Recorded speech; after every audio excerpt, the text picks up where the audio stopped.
Jesus is real, but you devils taught lies on Christ. So many lies that when we come with the truth, people think that the lies is the truth and that the truth is the lie. Who changed the truth for God into a lie?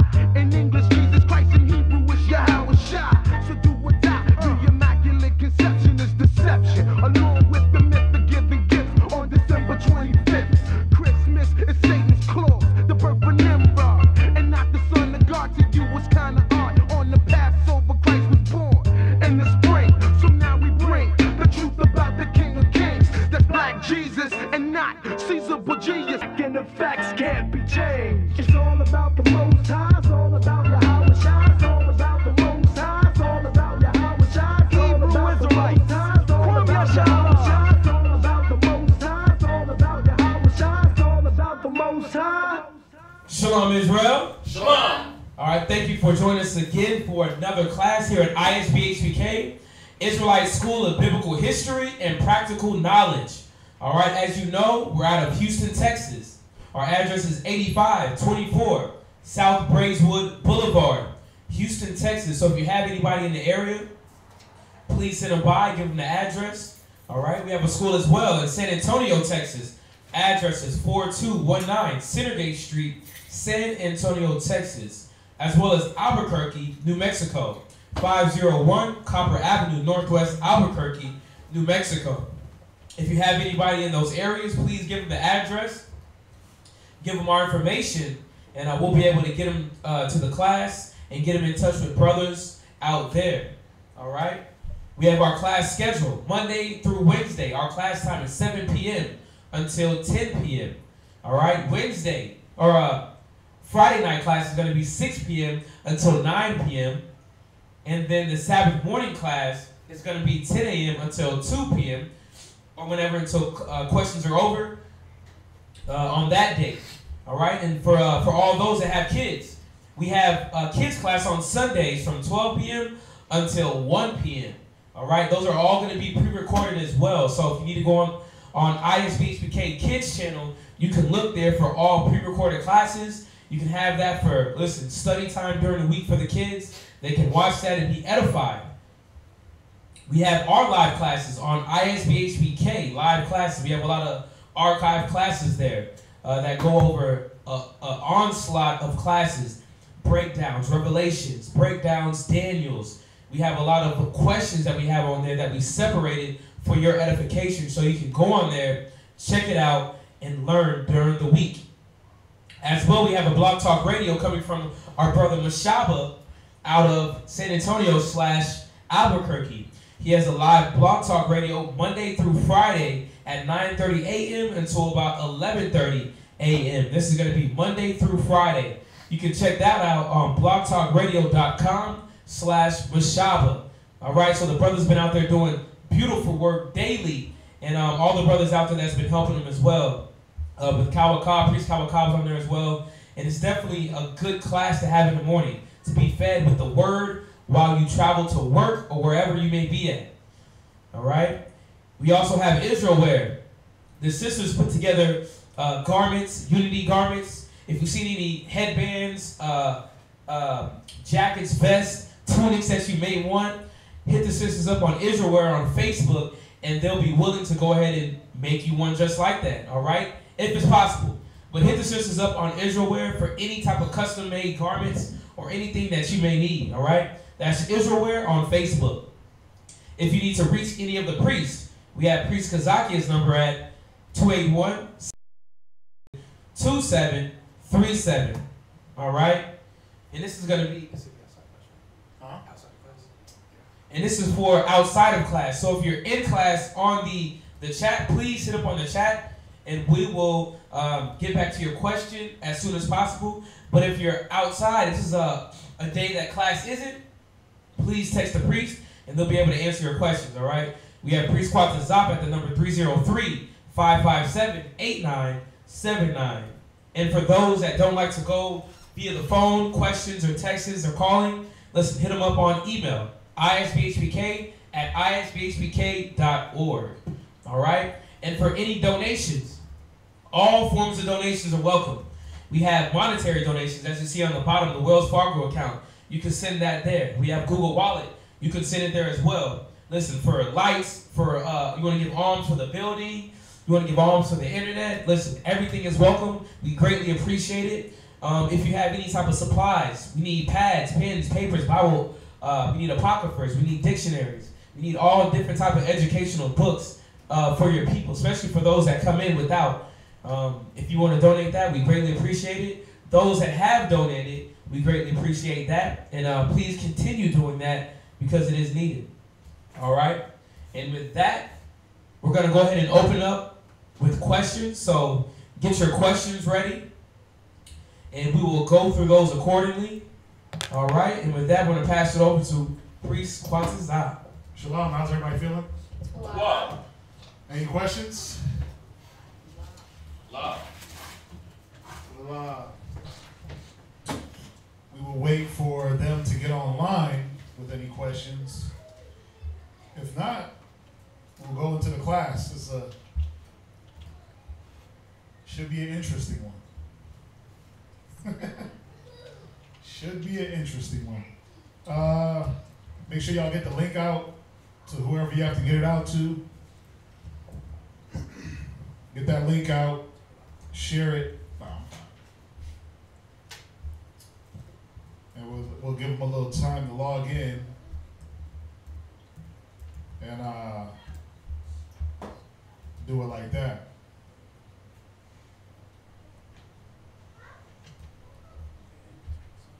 You like that? Yeah. Nothing in here?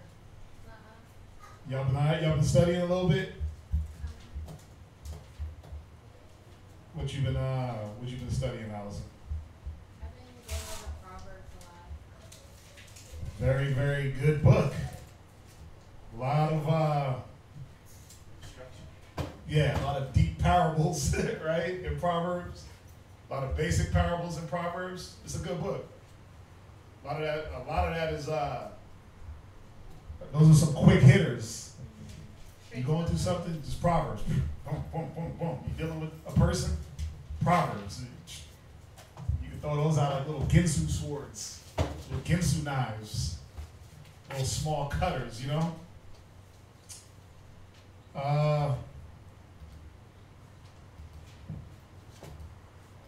Let's see. I mean, if we ain't got nothing, we can go into the class. It's a lot of info anyway. I have one question. What's that?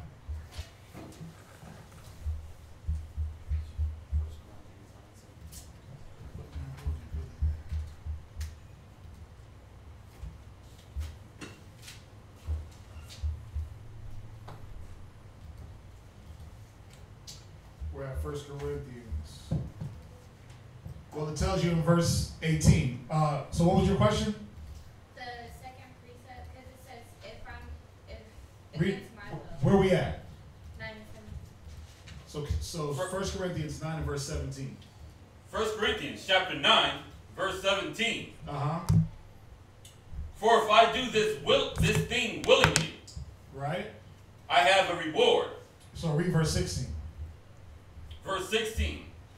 For though I preach the gospel, Uh-huh. I have nothing to glory of. Right? It's just like us. We teach, but we don't sit there and boast and, oh, we're teachers. Because we're doing what we were ordained to do from the beginning. See, a man that understands this, he knows he don't have to boast and brag. And it's funny because I like it. It's kind of going to go into the class. But this is what Paul was saying. Though I preach the gospel, go ahead. For necessity is laid upon me. Go ahead. Yea, woe is unto me, if I preach not the gospel. Right. It's like any man that doesn't do his job, that doesn't do what he was ordered to do. Paul counted himself what? A prisoner. So he knew that as a prisoner of Yahushua and the Most High, this is what he was called to do. He was called to preach that gospel. Read verse 17. For if I do this thing But willingly, it was supposed to be a willing, even though he knew he was a prisoner, even though we know that we're prisoners, it still has to come from a willing mind, right? Because if there's first a willing mind, then it is accepted. Corinthians 8, right? What was that, 2 Corinthians 8? And 12? So it had to be out of this willing mind to do it. You couldn't do it, like the scriptures say, taking the oversight, but not of constraint and not for filthy lucre. So you weren't doing it for no reward or no gain. See, when you read in this,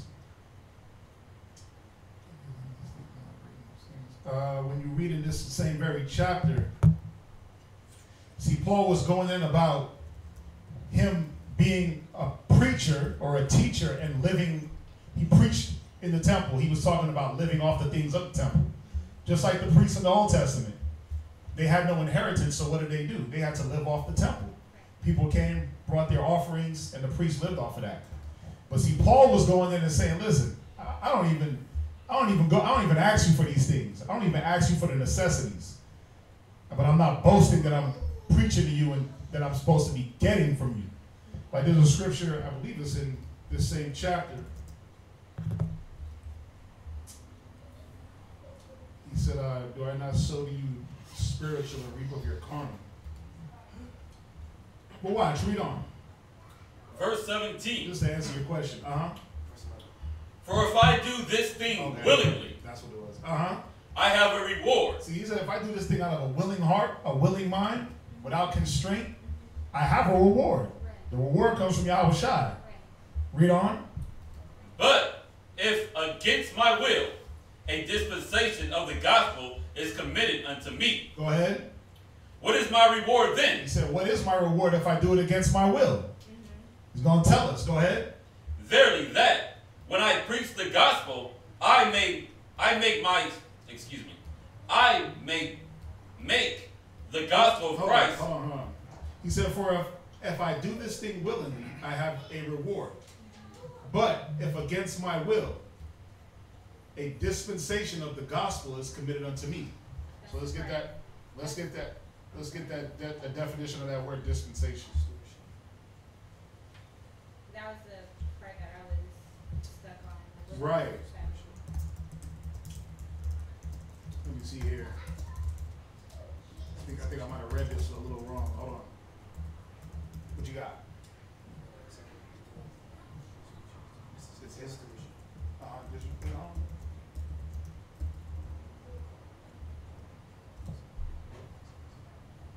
Granting? Okay, right. Let's do this. Hold on.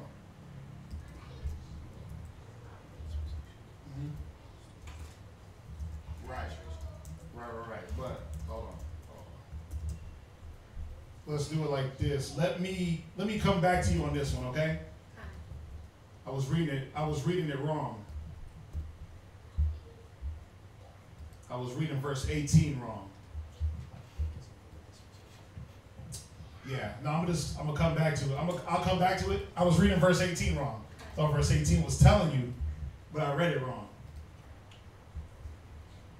Yeah, we'll come back to that. So let me just pen that down. Anything else?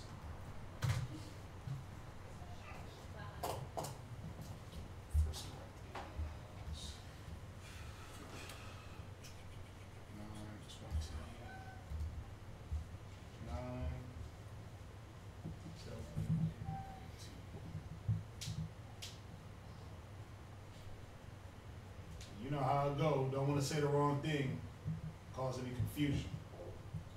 So before I speak, I'll make sure I got that clear, okay? Let's see.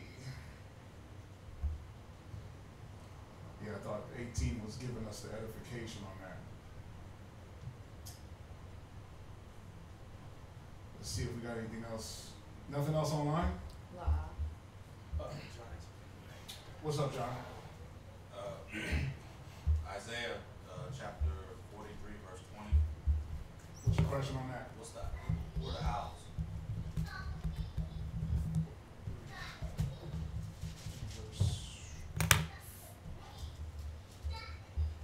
43? 43, verse 20.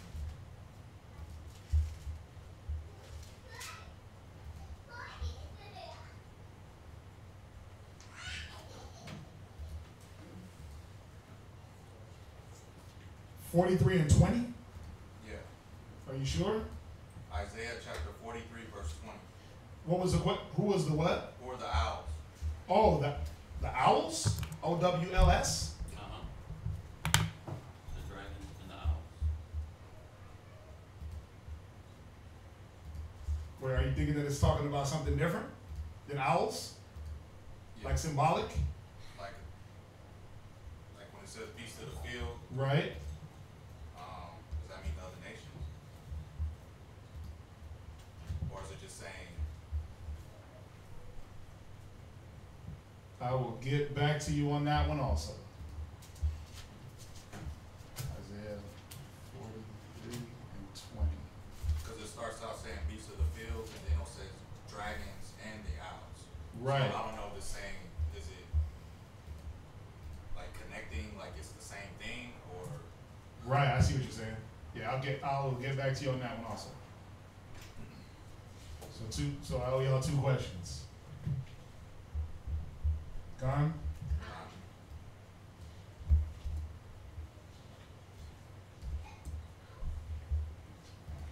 Yeah, 'cause it could be talking about some, I want to speak before I speak. Right? Nothing online yet? All right, well, let's just go into this class. I'll get back to you on those 2 questions. Let's hit this class. Let's see here.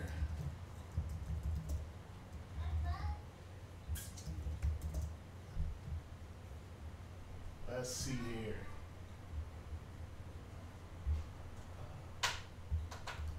So we're gonna be going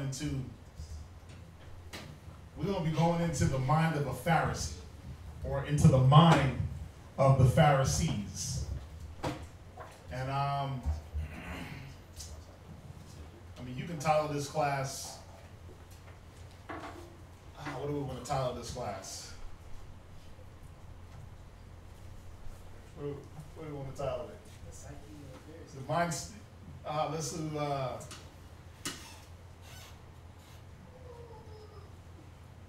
how to not be a Pharisee.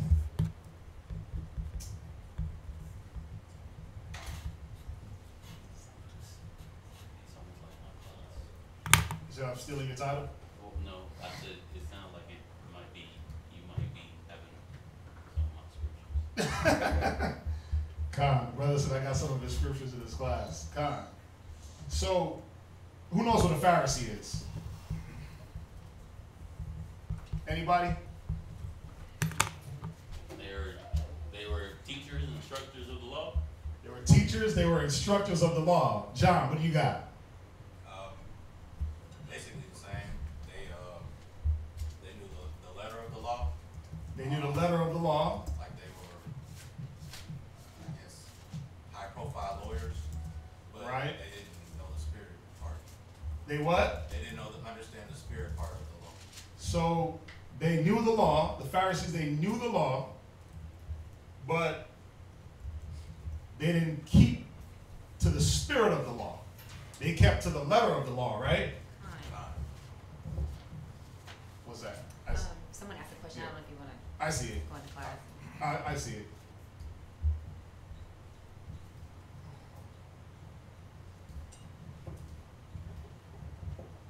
So they knew the letter of the law, right? They stuck to the law. They were the law keepers, the lawgivers, right? So what is our whole foundation based off of? Isn't it keeping the law? Huh? What's that? Well, I was gonna say to keep it. I mean, you also have to live it too. You have to do whatever, like what the law is. Like You gotta live it, you gotta do it, right? Our whole foundation. Why did the Most High put us in slavery? Because we left off the law, right? So, if the law was the way to go, then why did somebody go to Matthew 23 and verse 33? If it was about keeping the law, and the Pharisees did that, they kept the law, right? They kept the law. They wore their fringes. They got their beards on. They keep the feast days. They do all these things that are according to what the Most High wanted. then why did Christ have to deal with them in a certain manner? Before you read 33, read Matthew 23 and verse 23. Read with power.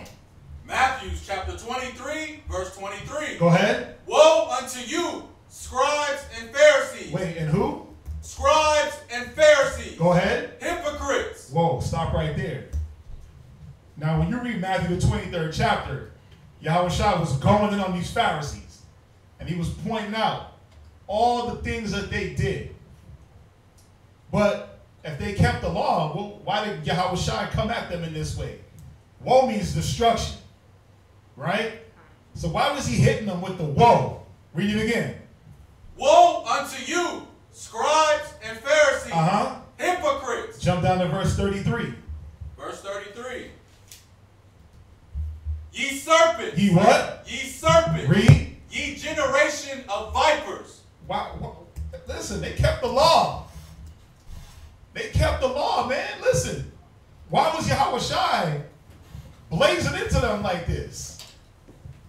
Because he called them hypocrites. So they were saying one thing of the law and then doing the complete opposite. They were saying one thing and doing the opposite because there was a certain mind state that was engrafted into them through their doings.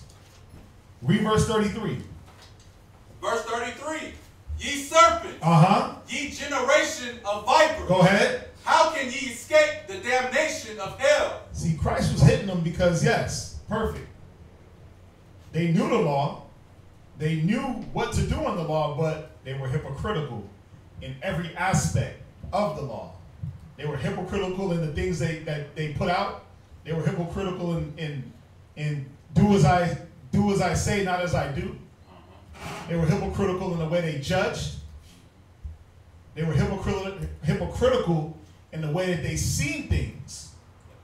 So Christ came and he was hitting them. Whoa, destruction unto you. Right? So let's look and see. I got a definition of Pharisee. You could drop where you at. Matthew 5 and verse 20. So it says Pharisee, one of a sect among the Jews, whose religion consisted in a strict observance of rites and ceremonies and of the traditions of the elders. So they stuck to the tradition. They kept the feasts, right? They kept the law. They made sure they washed their hands and did all that good stuff before they ate. They made sure they stoned you nice and good when it was time. They made sure they came with their 2-3 witnesses to be able to stone you. They was condemning cats on sight. They was putting cats to death on sight.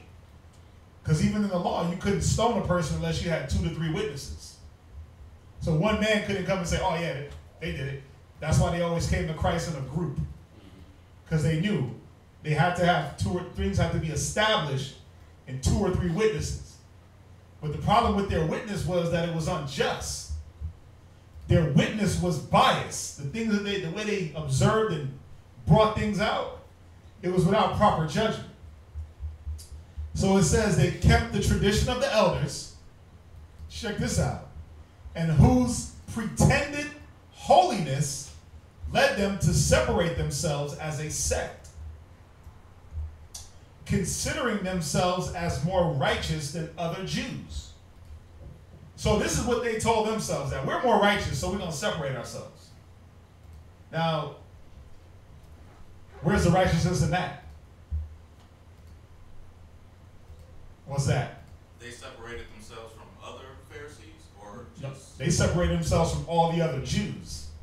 They made themselves a sect. The Pharisees were the Pharisees. Sadducees, they did, they stuck to themselves. But where's the problem with that? Where's the problem with, okay, I have the law, I know it, but guess what? I'm going to be over here with all the law keepers. Where's the mind state? Where's the problem with that? Who knows? Well, there's a few things wrong with that mindset. There's a few things wrong with that mind, right? John. Come on, shoot me one. What's one of those things that's wrong with that mindset? First of all, you're not sharing. Right, you're being stingy as hell. God. Right? So you're not sharing because when Christ came, where was Christ? He was amongst the people. But mainly what people? He was amongst the publicans, the sinners. Right? He said the physician, those that are sick need a physician. Those that are whole don't need a physician. Right. So if you have the law and you have the ways to live life the best way possible through the Spirit of the Most High, wouldn't you be around to share that? See, the problem is the only time a Pharisee came around was to exact the law. The only time the Pharisees came around was to condemn a man. Not to say, hey, brother, you're doing wrong. Let's fix what you're doing. It was all about, oh, you did wrong? Okay, take him out and stone him, or make him pay a tax, or make him do this. It was all about exacting punishment. Oh, yeah, I got that. It was all about exacting punishment. Go to Matthew 5 and verse 20. Because we got to ask ourselves a few questions. Why was Christ literally just bashing these people? Why was he punching them in the face? You serpents, you vipers, you hypocrites. We got to ask ourselves, why did he say this? Matthew chapter 5 and verse 20. Matthew chapter 5, verse 20. Because if it was about keeping the law and the law making you righteous, why did Christ have to say this? Read. For I say unto you, that except your righteousness shall exceed the righteousness of the scribe and the Pharisees, ye shall in no case enter the kingdom of heaven. Wait, it said what? Ye shall in no case enter into the kingdom of heaven. Yeah, but I'm keeping the law. Ye shall in no case enter into the kingdom of heaven. So let's ask ourselves now, why would Christ have to tell this to the apostles? Like, except your righteousness surpass the righteousness of the Pharisees and the Sadducees, you ain't gonna make it. So what was he saying about the Pharisees and Sadducees? What was he saying? That no matter how much they kept the law, it wasn't about just keeping the law. There had to be something else added to that. And this was a lesson that he was trying to show the apostles. And you know, there's something to be said about that, because he was showing the Pharisees something about themselves, that no matter how long them fringes were, no matter how big that beard was, no matter how much you threw that Bible out and that law out to people, if there wasn't something attached to it, you wasn't going to make it. All your works were for nothing. Go to Romans 9 and verse 30. See, the Pharisees didn't get it. And I have that. I got all of those. I just got it in like I got it, in a. But see, this is the mind that us brothers and sisters have to watch out for. The mind of, yeah, I keep the law. Yeah, I keep the Sabbath. And then what happens? Yeah, I keep the Sabbath so well, I'm going to condemn others that don't keep the Sabbath as well as I think they should. You got brothers like that. Yeah, I keep the Sabbath. I don't buy nothing on the Sabbath.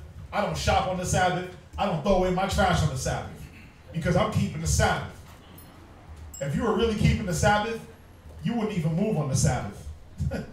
If you were keeping the Sabbath, you wouldn't be by yourself on the Sabbath. You would gather with others, like the scriptures say. Scriptures say it's good to do good on the Sabbath. Right?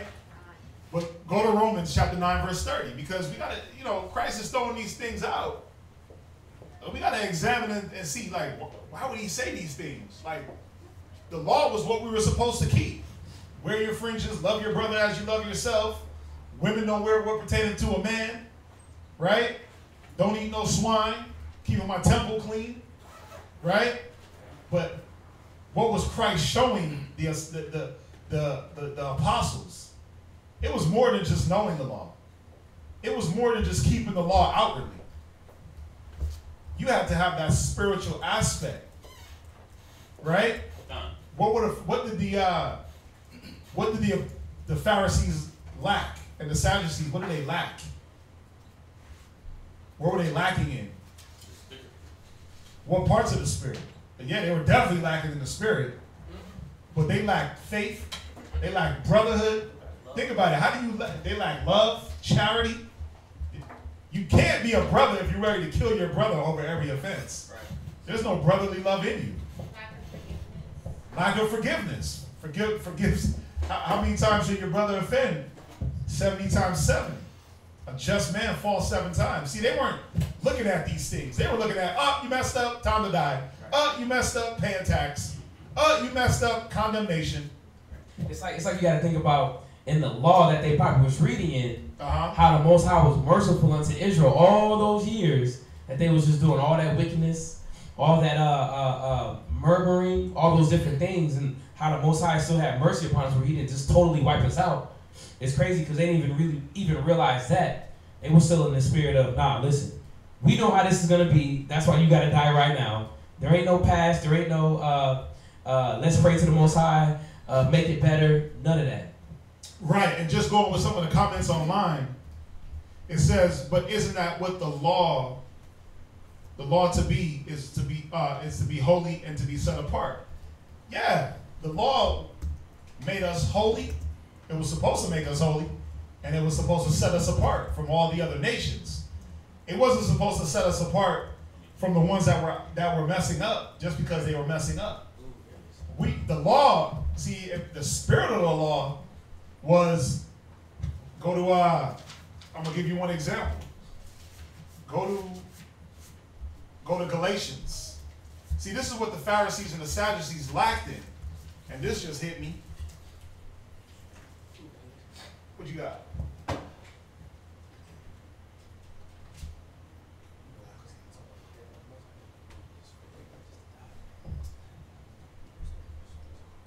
Well, I'm gonna go here real quick. Go to Galatians 6 and verse 1.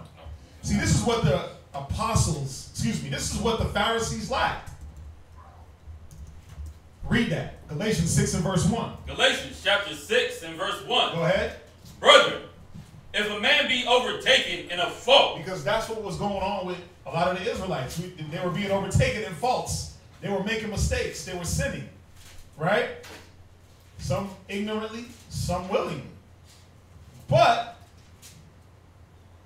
we following the law, so it should say stone him, right? Because it doesn't say what fault.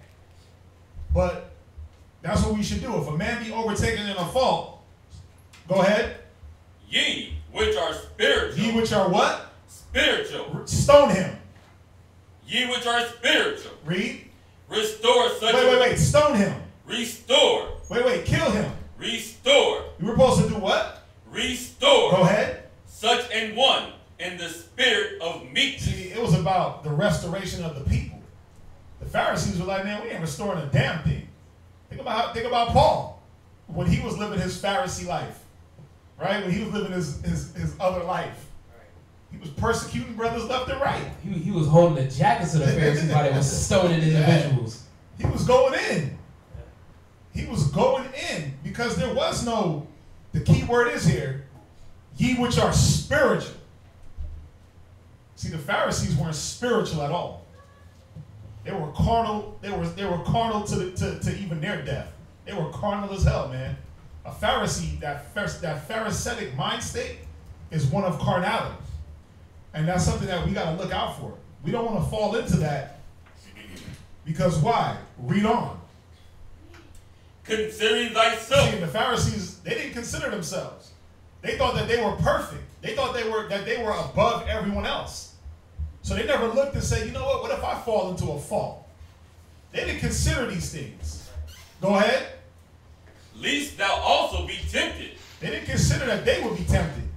Even though they were doing things on the low, because they were. They were tempted. They were falling right into it. Doing things on the low. That's why they were considered hypocrites. Behind closed doors, they were totally different. You watching a woman cheat on her man? You got the front. Right. Front like where you got to be at to see that? Right there in the window.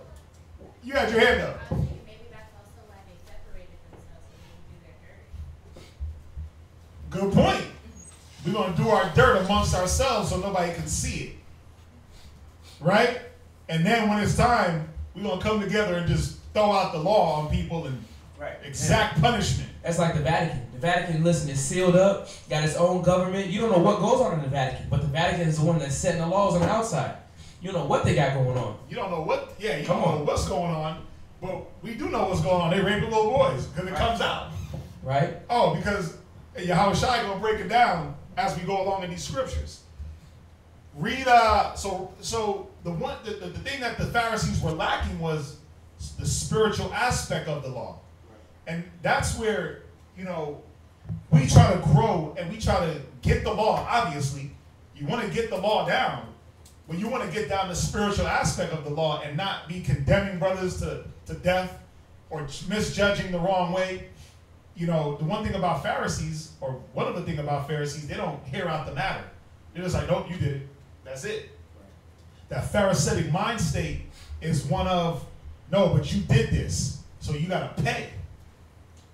They never consider when they do something wrong. You know why? Because in a Pharisee's mind, he's always right. He's perfect. Or she. They're perfect. I don't do nothing wrong. I do everything according to the book. Romans 9 and verse 30. Romans chapter 9, verse 30. Go ahead. What shall we say then? That the Gentiles, which followed not after righteousness, have attained to righteousness, even the righteousness which is of faith. Right. What shall we say then? Question. The Gentiles that they didn't even follow after righteousness. Somehow they attained it through faith. Right? Read on. But Israel. But who? But Israel. Well, see, the Pharisees, this Pharisaic mind state, go ahead. Which followed after the law of righteousness. Go ahead. Have not attained to the law of righteousness. Why?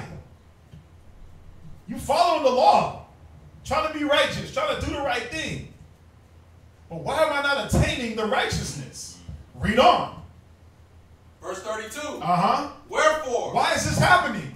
Read. Because they sought it not by faith. Because they did what? Sought it not by faith. Because the Pharisees don't have what? Faith. Read. But as it were by the works of the law. Because the scriptures say faith without works is dead. Right? Paul said, I'll show you my faith by my works. Paul said, I'll show you my faith by my works. But see, the Pharisees, this mind state doesn't understand the faith behind the works. They just understand fringes, beard, especially in this day and age. You got the internet posse. And I'm not bashing anybody that learns via internet, because you do have some sincere brothers and sisters that learn on the internet. You do have sincere brothers and sisters in the camps. But you do have some that it's all about, look at my works. Look at what I'm doing. Look at my garment. Listen to the words that I'm speaking. I'm talking a good game. I'm talking a good game, but when I'm offended, what happens? I just cut everybody off. Right? Or if I offend, it don't matter because I'm right. I'm not going to hear you out. Look at my beard. Got the biggest beard, dog. Look at my fringes. I keep the law. Look, I keep the Sabbath. I don't shop. I don't leave my house. That's that mind state. But where's the faith? Read verse 32. One more time. Verse 32. Wherefore, because they sought it not by faith. Read. But as it were by the works of the law. Right. It says no man is going to be justified by the works. Or by faith. It's going to be by grace. They even missed that part. Go ahead. For they stumbled at the stumbling stone. And this is why brothers and sisters stumble. They stumble because they think it's all about, look at my works. Look at my works, look at my works, look at my works. But no faith behind to back that work up. That's why they fall off. That's why brothers get tossed to and fro. Because it's about, I'm all about street teaching, garments, and the Sabbath. It's those three things. But when it comes to brotherhood, charity, love, peace, right? I don't know anything about those. When it comes to the fruits of the Spirit, I don't know anything about that. Go to Romans chapter 10 and verse 1. So, this is a definite look into the psyche of the Pharisees, and it's a check to make sure that we don't fall into this, because it's easy to get caught up in, I keep the law, I keep the law, I keep the law, I keep the law. But what about charity? And it's crazy because when you think about it, you were never always like that. You used to be one of those so-called Negroes out on the street, void of understanding, lacking judgment, not knowing the law, and I bet you didn't want nobody to charge you up the way that you may seem to charge people. Even how your mind may even just start the thoughts of charging up somebody. You know what I'm saying? We don't think about that, but that's how the Pharisees' mind states were, man. It was like automatic, like, niggas, y'all are wicked, you're off. I'm like, well, there was no consideration. Right. But that's why the scripture in Galatians 6 is so important. Because it was always about restoring one in the spirit of meekness. Right. That's what the law was about. The law was, listen, the law, if that was the case, if the law was just meant for us to just die, if it was meant for us to just die, then the Most High would have just wiped us out from the jump.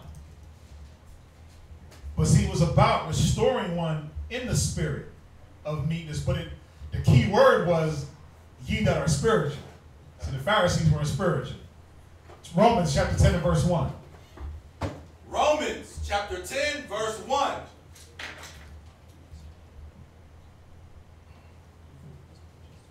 Go ahead, read. Brethren, my heart's desire and prayer to the Most High for Israel is that they might be saved. See, think about it. Why did Israel have to be saved? Because they were lost doing their own thing. Read it one more time. Brethren, my heart's desire and prayer to the Most High for Israel is that they might be saved. They might be killed. Might be saved. I'm going to stone them all to death. Might be saved. See, the whole point was that even Paul, coming out of his whole Pharisee life and getting into the spirit of the law, he was like, damn, we got to save Israel, not kill them, not stone them for every offense, not just punish, but it was about restoration. Go ahead. For I bear them record that they have a zeal of the Most High. And see, this is the Pharisee mind state, that Sadducee mind state, that hypocrite mind. They have a what? A zeal of the Most High. You got a zeal of the Most High. Go ahead. But not according to knowledge. What knowledge? Because the Pharisees had the law. They walked around with the law taped to them. Their phylacteries, that was a book, a box filled with the law. And prayers and different things. They can roll right to it. Yeah, they had the law on them, ready. Right? It was like a 6-shooter. 832. Yeah, boom, right. They had it, ready to go. They didn't have the spirit, the knowledge of the spirit. Go ahead. Verse 3. For they being ignorant of the Most High's righteousness. See, they were ignorant of the spirit of the righteousness of the Most High. They were ignorant of how to forgive, charity, love. They were ignorant of not wanting to be seen by men. Because that was another problem with Pharisees and Sadducees. Everything was about the outward. Everything was about, hey, look at me, I'm doing this thing, I'm praying. Hey, look at me, I'm sitting in the top seats of the synagogue. Hey, look at me, I'm this rabbi, this teacher. I'm so great. Look at my works. Listen to my prayers. Listen to I'm praying. Listen to me. That's what it was about. They want to establish their own righteousness. Go ahead. And going about to establish their own righteousness. Read. Have not submitted themselves. Wait, they have not what? Submitted themselves. So what are they submitted to? Is the question. If you haven't submitted yourself, read. Unto the righteousness of the Most High. Then what do they submit to? If you haven't submitted, if these Pharisees and Sadducees haven't submitted themselves under the power of the Most High, then what are they submitted to? Is the question. They submitted to establishing their own way of doing things. See, and that's the problem that a lot of brothers, sisters get into. I'm going to establish my own way. I know the Bible is right here. I know it says, restore one in the spirit of meekness. I know it says, husbands dwell with your wives according to meekness. Right. I know it says, wives, submit yourselves to your own husbands. I know it says all that, but guess what? Nope. I ain't doing none of that, dog. I know it says before you do anything, before you venture into anything, do it with counsel, right? I know it says that, but I'm gonna establish my own way. I'm gonna establish my own righteousness. I'm not gonna submit to the righteousness of the Most High because that doesn't suffice. Right. That'll make me feel the way I want to feel. Yeah, because I can't be a hypocrite that way. When I submit to the Most High, I can no longer be a hypocrite. So guess what? I want to be a hypocrite. I want to be a Pharisee. I want to be set apart in a negative way. That's what you're telling yourself when you get into this mind state. Read it again, verse 3. Verse 3. For they being ignorant of the Most High's righteousness. See, what makes one ignorant of righteousness? What makes one ignorant? What is ignorance? Not knowing, right? But what makes one, think about it. They got the law, so how do you not know? Because this man, this woman, these people, they only have things one-sided. They're not looking at things circumspect. They're not looking at the 360 circumference. They're only looking at what they want to see. That's the problem. My eyes can only take me as far as I can see. And guess what? All I want to see at this point is what I want, which is 5 fingers in front of me. I don't want to go any further. I don't want to go any further back, any forward. I don't want to look side to side. But see, the scriptures tell us to walk circumspect, not as fools. Right? But that's how the Pharisees walked. They walked as fools. With all that law and all that knowledge and all that so-called self-proclaimed wisdom they had on dealing with issues, they were literally fools. They became that separated sect of their ownness. Yeah, they became, that's what Pharisees mean. That's what Pharisee means, to be separated. That's what it means. I got a question on Pharisee that someone had asked me and I couldn't answer. What's that? When did the term Pharisee start to come around, or where did it come from? Well, let's look up the definition, because the definition I have, it says Hebrew, to separate. But let's look it up. Let's go to well, nah, I got it in that. Yeah. Go back to Matthew's. Oh, no, actually, stay where you at. I'm going to look it up right in here. Because watch. Good question, too. Self-righteous. It says what? Self-righteous person. Yeah, you self-righteous, man. You self-indulged. A hypocrite, right? Greek. So what was your question one more time? Where did the term Pharisee come about? Okay. When did it come about, and like what does that mean? Let's look it up. Math. So I'm just jumping into Matthews real quick. Just look up the word Pharisee. So Pharisees. This is the Thayer definition. It says a sect that seems to have started after the Jewish exile. In addition to the Old Testament books, the Pharisees recognized an oral tradition and started a standard of belief and life. They sought for distinction and praise by outward observance of external rites, by outward forms of piety. Let's see here. Such as ceremonial washings, fastings, prayers, alms. Let's see here. They held scrupulously to a belief in the existence of good and evil angels. Let's see here.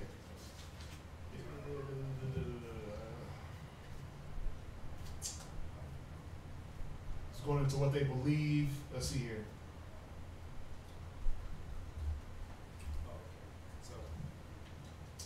Yeah, a separatist. No, masculine. It doesn't say like what exact time it started. It just said a sect that. What you got? It says perfect. Right up in the Zondervan. This is a Zondervan Bible Control Dictionary. This is page 647. Pharisees. It says, of the three prominent societies of Judaism at the time of Christ, Pharisees, Sadducees, and the Essenes. All right. It says the Pharisees was by far the most influential. All right. It says the origin of this most strict sect of the Jews is shrouded in some obscurity, but it is believed that the organization came out of the Maccabean 165 BC. So that's the Jewish exile, okay. Right? When we were hiding out, when we were trying to rebuild temples and do all that stuff. You read about the Maccabees, what was going on? It was going through, all the Romans going through, killing us, destroying us, ripping down the temples. And so we were fighting a lot of these wars with the Romans, okay, and trying to get back, because what do they want us to do? They wanted us to give up our beliefs, right? They to the point where some of us did it and we were uncircumcising ourselves. Right? So you can see where they came along and they were like, nah, we're going to hold to the belief so strict, you can't change anything about it. But they took it too far. Go ahead, what else you got? It says the name Pharisee, which in its Semitic form means the separated ones. You see that? So separatist. The word Pharisee means to separate or separatist. So it came about when they started to separate themselves from everyone else. But that mind state was there also where, you know what, we do this thing better than you do. And it might have started out as a good thing. Like, we got to hold the tradition no matter what. But in doing that, it's like, okay, now we're holding it so strong, we're not giving anybody else a chance to adapt and come back. Because that's the mind state. Now we're so separated in our own doing that we're just going to look down on everybody from our high horse. That's what happened. We're going to judge everything. We're going to look down on everything. We're going to condemn everything. What's that? So they were like seeking like preeminence type? Well, when you say preeminence, what do you mean? Like high stature? Well, yeah, that was, after a while, that was their whole thing, was they were all about stature. They were all about everything outward piety, outward appearance. The doctrines of the Pharisees included predestination, or as some have termed it, a teaching of special divine providence. They also laid much stress on the immorality of the soul and had a fundamental belief in spirit life. Teaching which usually caused much controversy when they met the Sadducees, who just as emphatically denied them. Being people of the law, they believed in final reward for good works, and that the souls of the wicked were detained forever under the earth, while those of the virtuous rose again and even migrated into other bodies. So they believed in regeneration? Right, we're just talking about just those that were sown righteous. Oh, that's why everybody that died? Yeah, they were deeming them just like, you're wicked, you're going to hell. Yeah. See, they were all about condemnation. That's what the Sadducees were about. Oh, excuse me, the Pharisees, they were all about condemning a person. Someone had a question online. So the Pharisees acknowledged themselves to be separate, but did not recognize the fault in in that thinking. Yeah, they didn't. They didn't see the fault in that thinking. They separated themselves, but they didn't see that in separating yourself, how could you be? They didn't see that where when I separate myself, I'm putting myself on this pedestal. I'm being I self-anointed myself. I self-anointed myself. I anointed myself king, basically, right? Over you in that separation. You know, it's like how you deal with think about like celebrities. Think about like your most arrogant celebrity puts himself on this pedestal, right? Oh, I can't be touched, I can't be talked to, I don't sign autographs. But think about him before he got his celebrity. He was meek, he was humble, right? When he was when he was a kid, he went to go get him an autograph and the person was like, hell no. Right? Oh, you know who's like that? Actually, like Shaq. I heard Shaq had a story where, I think he made it up though. He said that he went to go get an autograph from David Robinson, and David Robinson was like, nah, I ain't signing your autograph. So ever since then, Shaq didn't want to sign autographs or something crazy. But he said he made the story up in a book. But you can see the thinking where they were one way, and then through time, it changed. Because now we're so separate, and everybody else, they might be doing their thing, but we're keeping to the law. We're sticking to the law, verbatim. And look at them down there, they're not doing anything. So automatically, if you're not in the spirit, if you're not looking at things spiritually, you're automatically going to say, what? We do things better. Y'all understand that? Done. So that's another mind state that, because was it about separating yourselves because you had it? Or because you thought you had it? No. If I think I have it, I'm supposed to share it. The Pharisees weren't about, we talked about it earlier, they weren't about sharing and getting.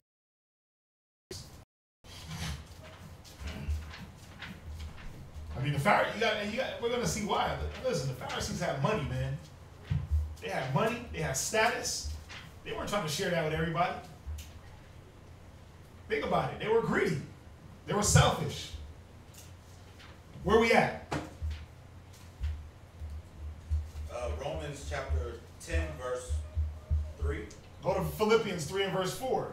So we're hitting these block of scriptures to see why did Christ in Matthew 5 and 20 say, "For I say unto you that exceed the righteousness of the scribes and Pharisees, ye shall in no case enter into the kingdom." If the Pharisees were keeping the law, what about their righteousness that was not intact? So we're hitting these few scriptures to see what was it that the Pharisees and the Sadducees were missing. Check this out. Philippians 3 and verse 4. Pharisee, ultimate Pharisee right here. Paul, the Apostle Paul. He's going to tell you. Watch, read. Philippians chapter 3 and verse 4. Uh-huh. Though I might also have confidence in the flesh, uh-huh, if any other man think that he hath whereof might trust in the flesh, I more. He said, listen, he said, even though I got confidence in the flesh, if any other brother thinks he got confidence in the flesh, I got more confidence. Go ahead. 5. Circumcised the 8th Wait, day. so now he starts doing what?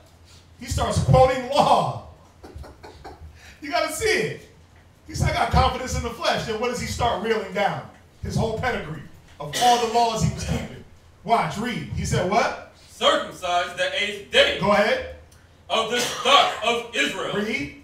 Of the tribe of Benjamin. Read. And Hebrew of the Hebrews. He said Hebrew of Hebrews. Read. As touching the law, a Pharisee. As touching the law, I'm perfect. When it comes to that law, can't none of y'all see me. He starts ripping down his pedigree, right? Giving his stature. He said, I'm the Hebrew of Hebrews. Come on. Who in here can say they're the Hebrew of Hebrews? Who in here would say that? Why? Because there's none perfect. The scriptures say our righteousness is as filthy rags. Somebody get that. Somebody get that. It's you got to see it. You got to see it, man. Paul said, listen, it's touching the law. I'm a Pharisee, baby. I gets it in with this law. Read on. Verse 6. Concerning zeal. Concerning what? Zeal. Read. Persecuting the church. But I bear them record they have a zeal for the Most High, but not according to knowledge.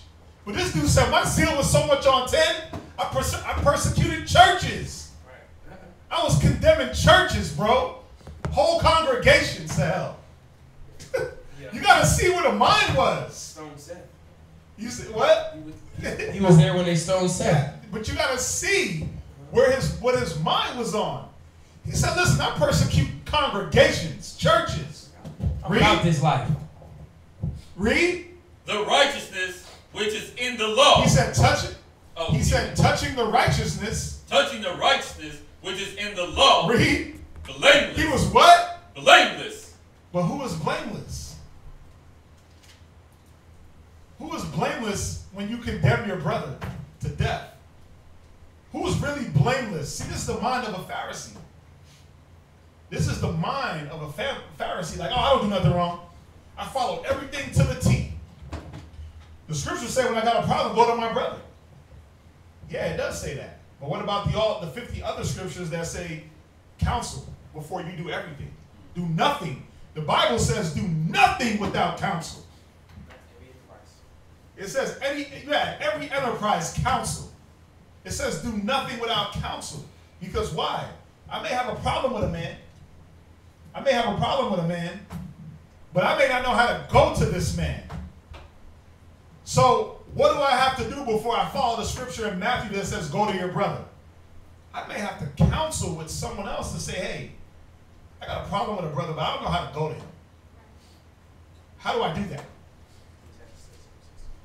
What you got? Where you at? Let reason go before it. Right.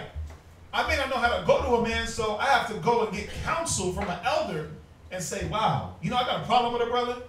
I haven't talked to him yet, but I just don't know how to approach him. Or when I approach, I don't want to offend and cause further drama, further problem, further offense. He offended me, but I don't want to offend him in my approach. Give me some wisdom on how do I approach him. And then I carry out the rest of the scriptures. Go to your brother. If he hears you, you want a brother. If not, then bring 2 witnesses. If not, then bring the whole damn church. If not, count him as a heathen. Right? No. But see, that Pharisaic mindset is like, yeah, but I followed the scriptures. See, I'm blameless.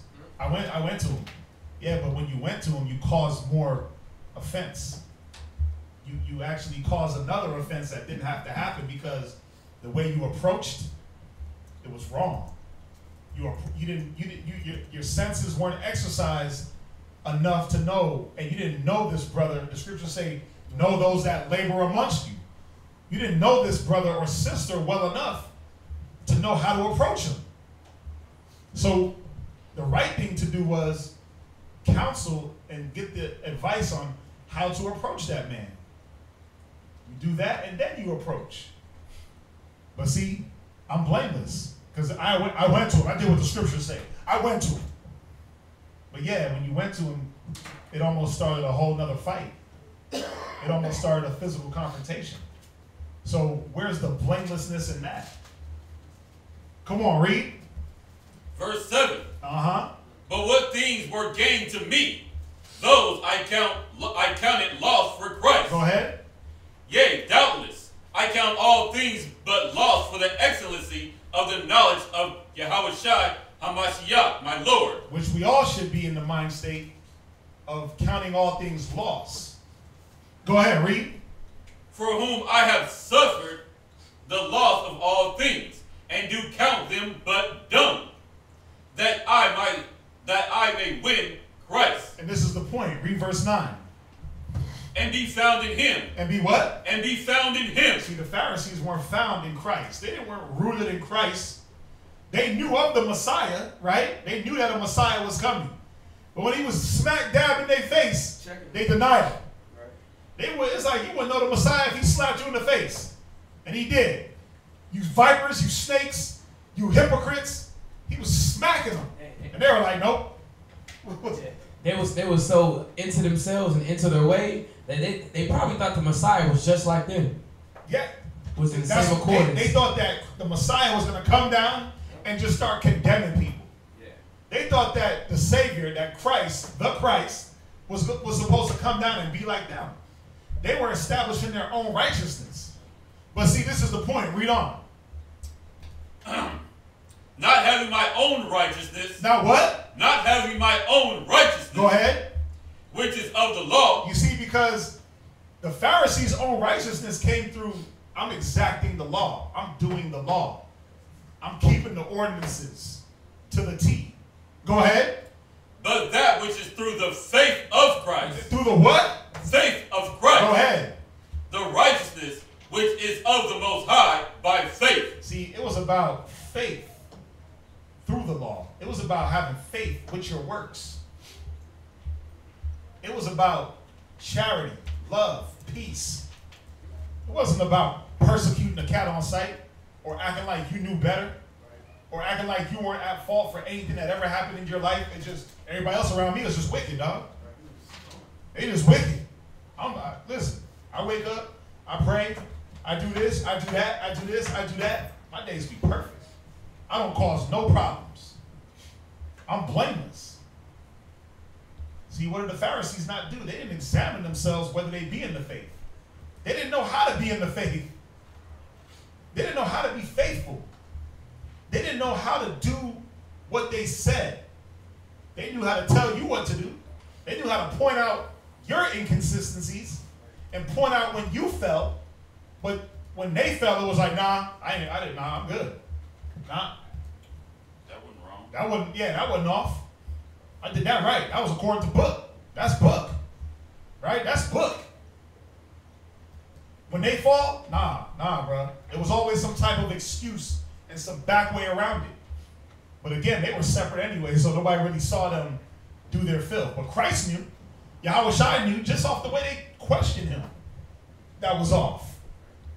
So we understand what the Pharisees, the thing that they were, the reason why Christ was checking them so hard and dealing with them a certain way. They omitted the faith. They omitted the spiritual from the law. Y'all with me? John, you good? Yes. God, you just like you thinking back there. No, I'm just Trying to take it in? yeah, well, I was just reading the rest of it. Oh, okay. God. Let's see here. Shalom, leadership. Khan. So now we're going to go into some of the things that the Pharisees, some of their traits. We're going to go into some of the traits of the Pharisees. So one thing that the Pharisees love to do, what do they always do to Yahushua? What was one of the main things that they always did? Who knows? Who thinks they can hit it on the head? What you think, Allison? They tempt him or question him? They definitely tempted and questioned him, but on what level? What were they always pointing out? They were trying to catch him. They were trying to catch him in sin so they can condemn him. They were always trying to catch. The one thing about the Pharisees and that mind state was, I'm gonna point out all your wrongdoings. I'm gonna point out everything you've done wrong. But me, nope. Don't point me out, because I'm good. I'm a law-abiding citizen. Right? I run So this. they love to magnify the sins of others and minimize or ignore their own sins. Give me Luke 6 and verse 41. Luke 6 and verse 41. So you can put like a little bullet point. Pharisees magnify the sins of others, minimize or ignore their own sins. Luke chapter 6 and verse 41. Read. Luke chapter 6, verse 41. So let's see what Yahushua had to say about magnifying the sins of others and how we're supposed to deal with it. Luke 6 and 41. Read. And why beholdest thou the mote that is in thy brother's eye, but perceiveth not the beam that is in thine own eye? It's a question. He's like, a mote? Think about it. How big is a moat? You know what a moat is? Yes. A moat is the water crossing. You got a castle, you got the land. A moat It's a little waterway. is that waterway, that trench that's dug, that you need a big bridge to cross over. So he said, listen, you got this waterway, this moat in your eye, but you perceive, but you're steady focusing on the beam in your brother's eye, the little beam. Think about a moat to a beam. It's there's a big difference. You're pointing out the small thing, right? You're pointing out the little small thing that I'm doing, but not even considering how immensely off you are. That's what Christ was showing. That the Pharisees, they came in this mind state of, they thought they were hiding things. That's what the Pharisaic mind does. It thinks that it's hiding. But see, what do the scriptures say? That the eyes of the Most High are what? 10,000 times brighter than the sun. Right? So what Yahushua had to say, he said, read it again. Read verse 41. Verse 41. And why beholdest thou the mote that is in thy brother's eye? Go ahead. but perceiveth not the beam that is in thine own eye. Yeah, how you going to see the small things in me, the small inconsistencies or even sins in me and magnify those? But what about the things that are already magnified in you? What about the negatives that are in you? How about working on those things before you come and try to pull out my small little challenges, my small little inconsistencies? I had a definition for mote. Yeah, what you got? It says, I was actually looking. It says a tiny piece of substance, the tiniest mote of dust. Oh, okay, okay. So the mote and a beam. Yeah, like so. So the mote is small compared to the like beam. The dust from the like if you cut in the beam and the sawdust get in your eye. Right. I'm sorry. Rewind that. So the mote was the small little particle, and the beam. You see that? So let's read it one more time. I misread that also. Let's read it one more time so we get it right. Strike that from the record. Luke chapter 6, verse 41. Yeah, go ahead. Go ahead. And why beholdest thou the mote that is in thy brother's eye? Right. You see that? So the mote that's in your brother's eye, why are you looking at the little small spectacle of dust? Like, man, you got something in your eye, dog. Right? Little hair in his eye. Go ahead. But perceiveth not the beam that is in thine own eye. But somehow you're looking past the beam in your own eye. You're looking a little small dust to a beam. A whole stick of wood, a whole tree is in your eye. You got a whole body full of sins. You got lust, faithlessness, doubt, this. All I did was just, I made a mistake and took some pills that got the gel casing on it. Well, you want to put that out, right? But what about all your faithlessness and doubt? This was the mind of the Pharisees. They looked at that mote and they blew it up. But they didn't consider the beam that was in their eye. Go ahead. Verse 42. Either how canst thou say to thy brother, brother, let me pull out the mote that is in thine eye? Right. How can you say to your brother, let me fix you? Because this was the Pharisees. Look, I'm going to fix that. I'm going to check that. Stone him. Right. Fix him with these stones. Right? I'm going to fix you with these stones. But even the mind now is, I'm going to check everything. I'm going to triple check everything. Y'all are off. I'm right.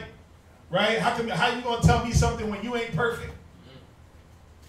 You know how some husbands be like, listen, go get your Bible. You ain't Christ. How can you tell me anything? It's like, wait a minute, what? I was just trying to help. You ain't Christ. You ain't perfect.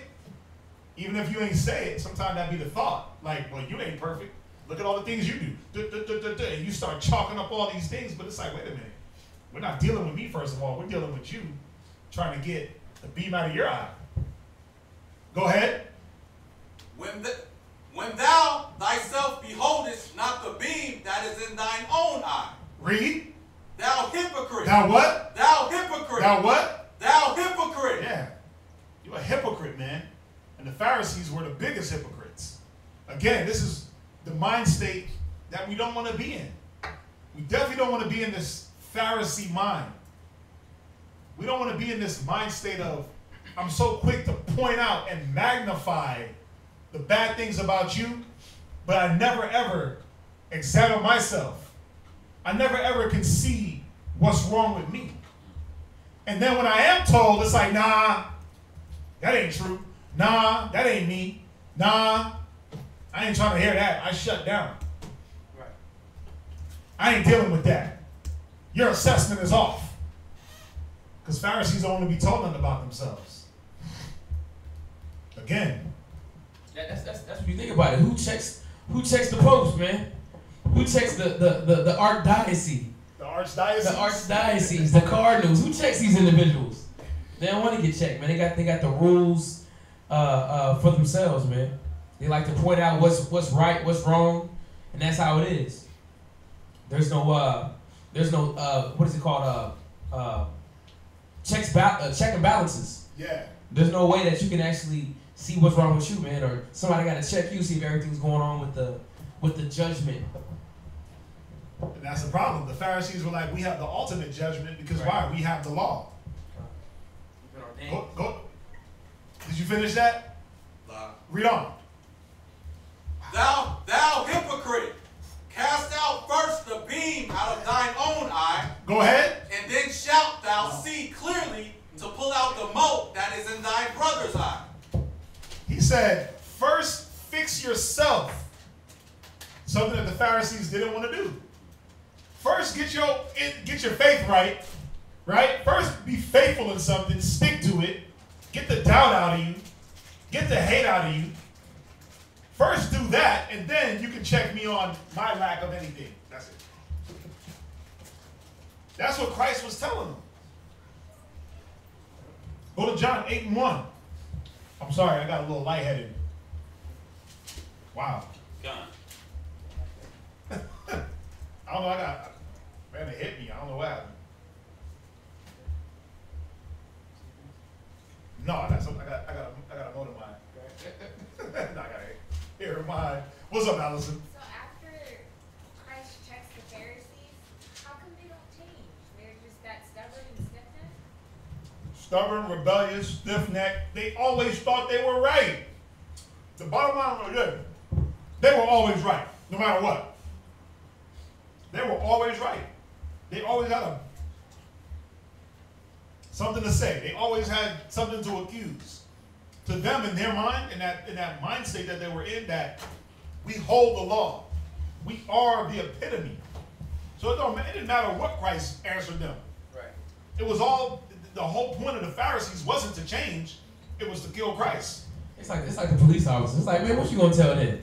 Them cats do exactly what they want to do. They won't speed down the street, knowing damn well they know it's going past the speed limit. Mm-hmm. They want to falsely accuse. They throwing dope on individuals. They pulling pistols out, shooting them 15,000 times, and still saying that they good. They ain't do nothing wrong. It's the same spirit, man. It's just that like you said, that I'm better. I have this power.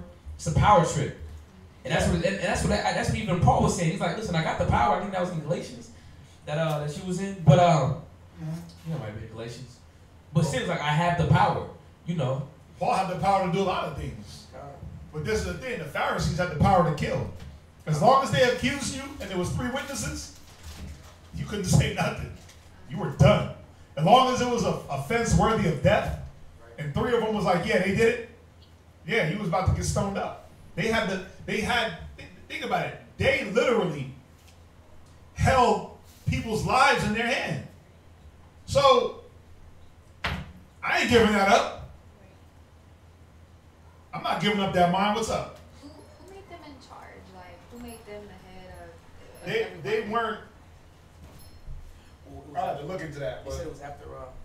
They came about after the Maccabean revolt. So you had like priests. You had I'm trying to think which Maccabean was the priest, but they had a high priest at that time. So obviously he probably was where individuals died off and they came up. But I'd have to look further. I didn't do like a ton of research on the actual Pharisees themselves, like where they came about. I didn't do a ton of research on that. It was more just digging into this mind that they have. But I can get that. That's actually a good question.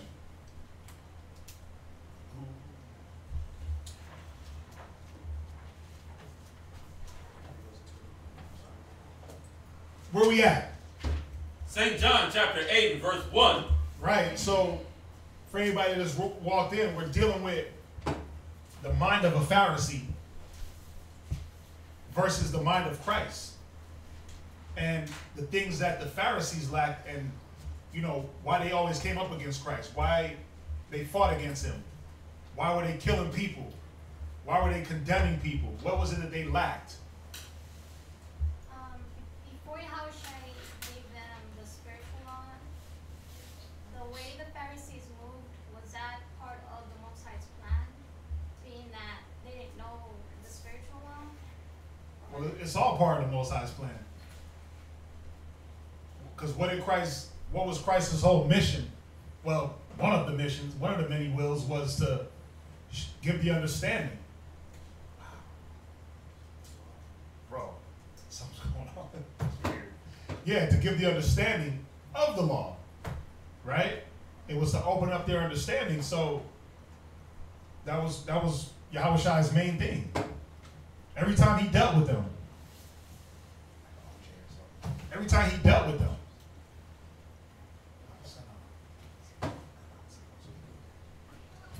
Unless there's one inside that. Yeah, every time he spoke to the Pharisees, what was it about? Yeah, please. I'm dizzy up here. What was it about? It was to show them that they didn't have the spirit of the law. Right? They knew thou shalt not kill, but Christ showed them what? Before you even get to the point where you want to kill, how about get rid of the grudgeful heart you have? Right? How about not get to the point where you're grudging so hard you want to kill somebody? Watch, we're going to see. Go to John 8:1, read. Yahushua went into the Mount of Olives. See, now, the thing with the Pharisees were, for some reason, they were like super observant when it came to like plucking out somebody's sins. They just appeared out of nowhere. Watch, read. They went to the Mount of Olives. Go ahead. And early in the morning, he came again into the temple. And all the people came unto him. And he sat down. Read. And taught them. Go ahead. And the scribes and Pharisees brought unto him a woman taken in adultery. So remind you, this is early in the morning, right? And so the scribes and the Pharisees bring this woman that's been taken in adultery. Check this out. Read. And when they had set her in the midst, he said unto him, Master, this woman was taken in adultery. Go ahead. In the very act. In the what? In the very act. Yeah, like we watched it, we seen it, right? Because in order for a person to be stoned, I got to get that one. It had to be 2 or 3 witnesses before they can say, yeah, stone this person. So they said, listen, we took her in the very act. Like, we literally pulled her up out the bed, homie. Yeah, that's... So it's like, wait a minute. Where the hell were you at? How did you know? What were you doing? See, that mind is, I'm going to watch everything you're doing so I can pull it out and point it out. I'm going to watch you so hard that I'm going to catch every little thing that you do. Obviously, this was a big thing that this woman was doing. She was committing adultery. But I'm like, wow, to sit there and know that she's committing adultery, what you got? First, 2 or 3 witnesses? No, about the stone. Yeah, there was one. I read it. I should have threw it in. But it talked about them being stoned. There had to be 2 or 3 witnesses. We'll get it. But think about it. Were they watching? Were they watching her in her act? How come they didn't try to prevent it? How come they didn't check her before she went in and committed adultery if they were around? How did they just pop up in the very act all of a sudden? Right. Because what was that mind? That mind was, I'm going to wait for you to fall. I'm going to wait for you to fall instead of showing you the wisdom before you fell. Where's the charity in that? Where's the love in that? There is none. Because it wasn't about restoring one in the spirit of meekness.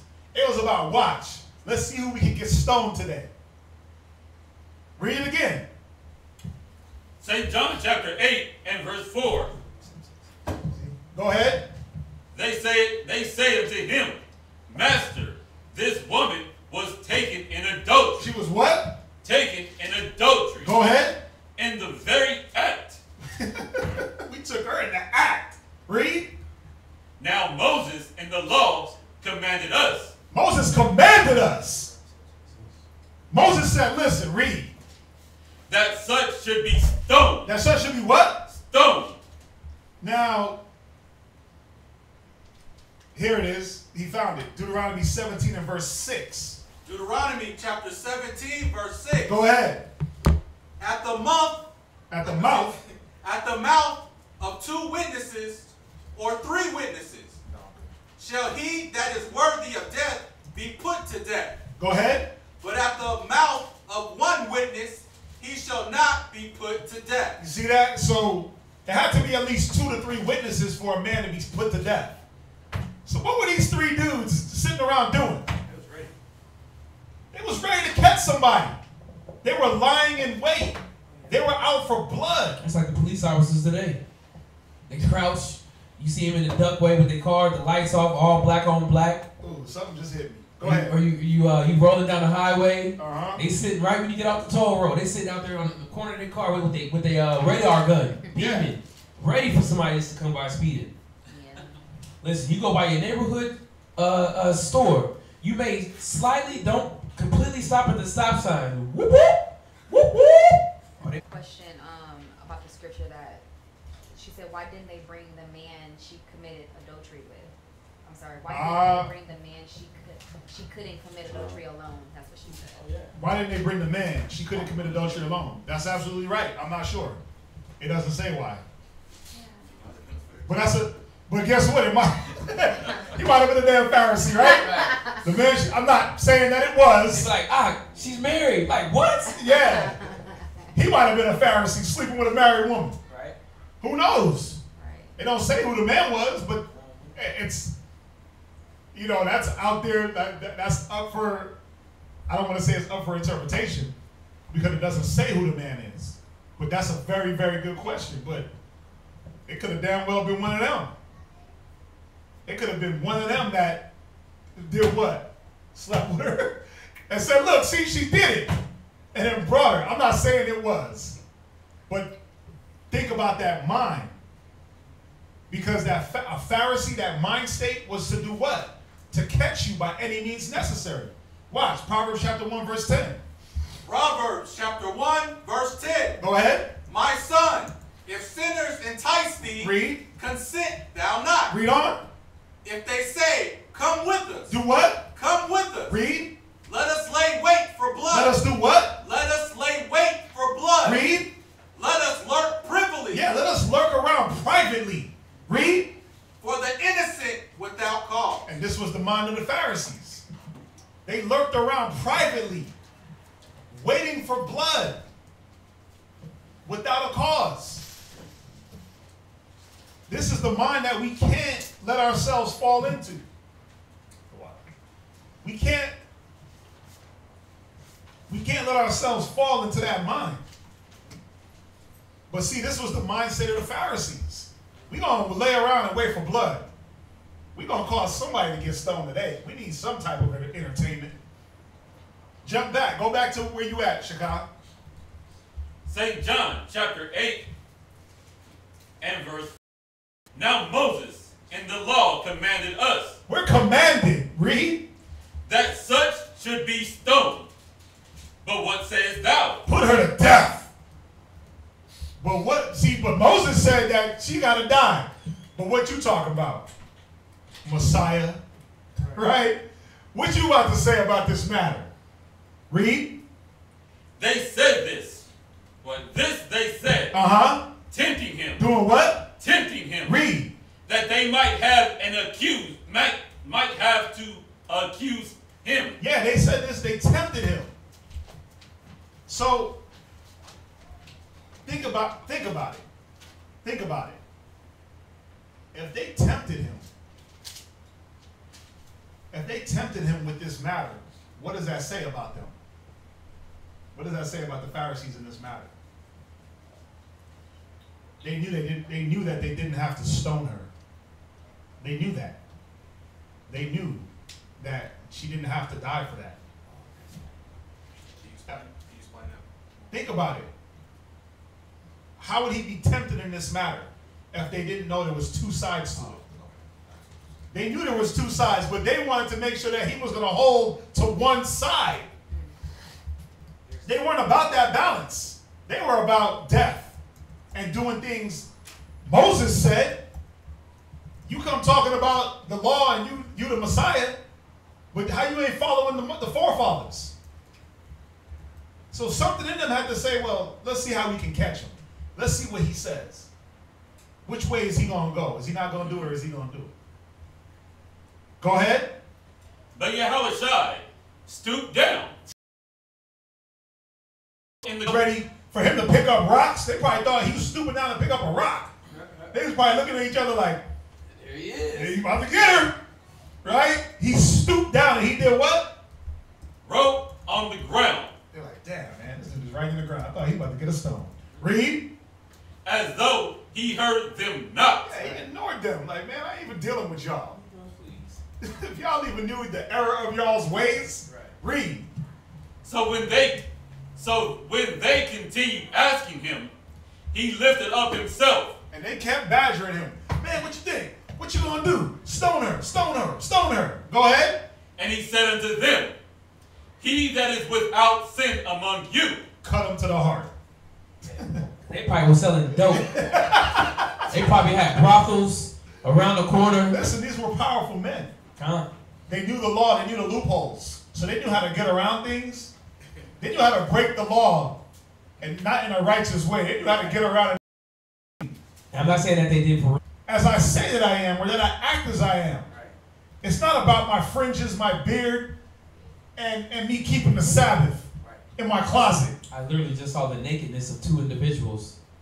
Yeah, I literally sat here and watched this woman commit adultery. Right. Who knows for how long? Right. I saw the nakedness. Who knows how long they sat back and watched? You used to sit, look upon the nakedness of anybody, of somebody else. Right. Come on. Read on. Verse 8. And again he stooped down and wrote on the ground. Go ahead.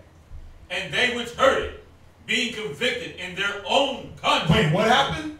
Being convicted in their own conscience. Yeah, because these niggas' conscience was filthy. Right.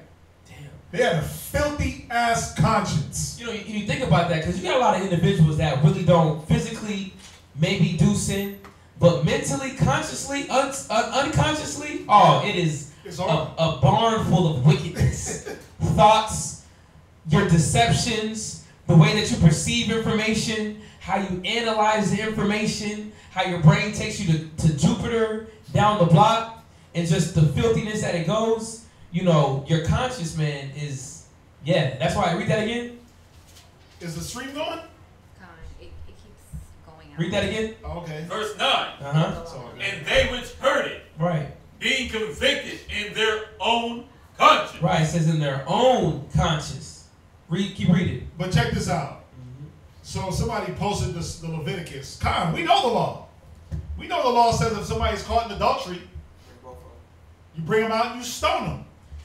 Leviticus 20 and 10. And the man that committed adultery with another man's wife, even he that committed adultery with his neighbor's wife, the adulterer and the adulteress shall surely be put to death. So again, first of all, in trying to keep the law, they didn't keep the law. Because where was the man? That's one.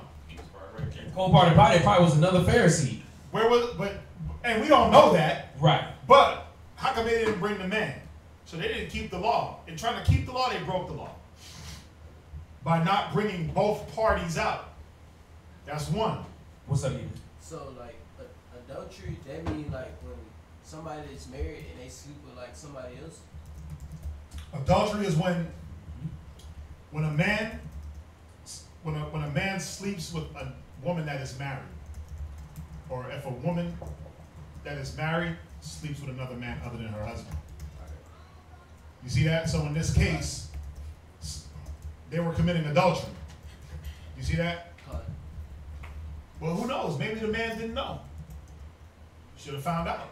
Should have inquired. There's so many what ifs that we could throw in there. We don't want to what if the Bible. Right? But there's different scenarios where you can say, well, maybe he didn't know she was committing adultery. But how did they know? It was lurking. They were lurking, right? They were moving around trying to catch somebody. 5 o'clock in the morning. It's early as hell in the morning. Sun ain't even out. It's early and y'all over here looking for adulteresses? Like, come on. But see, that's the mind of a Pharisee. Like, I gotta take the spotlight off of me. That's what they were trying to do. I gotta take the spotlight off me and I gotta shine it on you and multiply and illuminate your wrongdoings and your inconsistencies. Christ don't care about that. Most High ain't looking at that. He's looking at all of our sins. He don't need no light shine down. His eyes are 10 times brighter than the sun. He don't need you to point nothing out. Bring it out. It's gonna get brought out.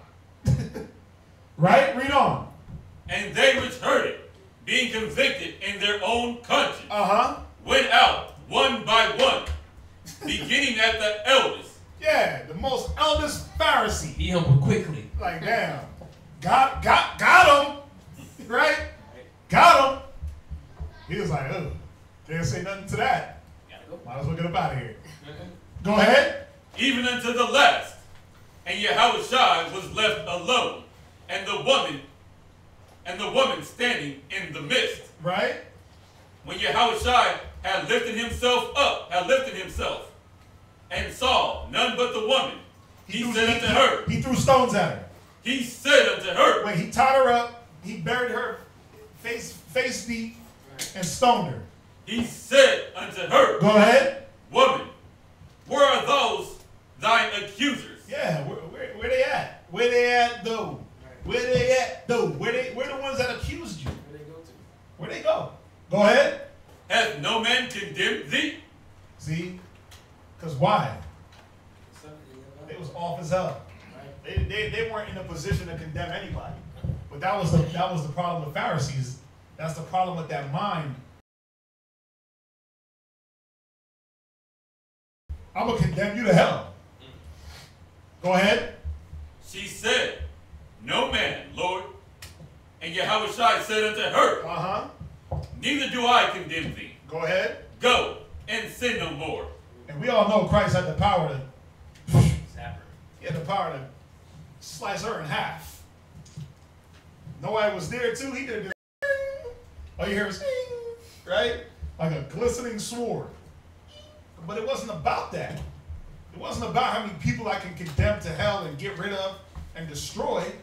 How many people can I show mercy on and fix? That's what it was about for Yahushua.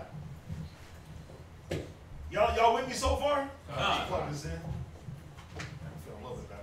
What happened?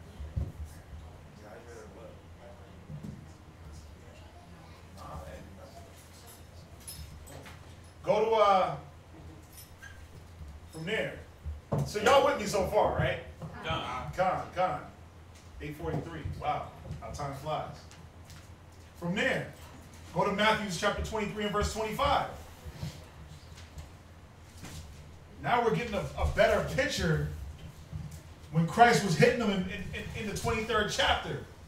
Woe unto you scribes and you Pharisees. He wasn't just saying it for nothing. He wasn't just out there cussing. You know, he was cussing them out, right? It was godly. It was godly speech. It was elegant. It was beautiful. But he was letting them have it. I can only imagine the tone. I can only imagine the look on these dudes' faces when he was just cutting them. Read that. Matthew chapter 23 and verse 25. Go ahead. Woe unto you, scribes and Pharisees. Read. Hypocrites. Read. For ye make clean the outside of the cup. And the platter. But within they are full of extortion. They're full of what? Extortion. Yeah, see, that's what the problem is with the Sadducees. I'm going to appear clean, righteous, glistening, and shining.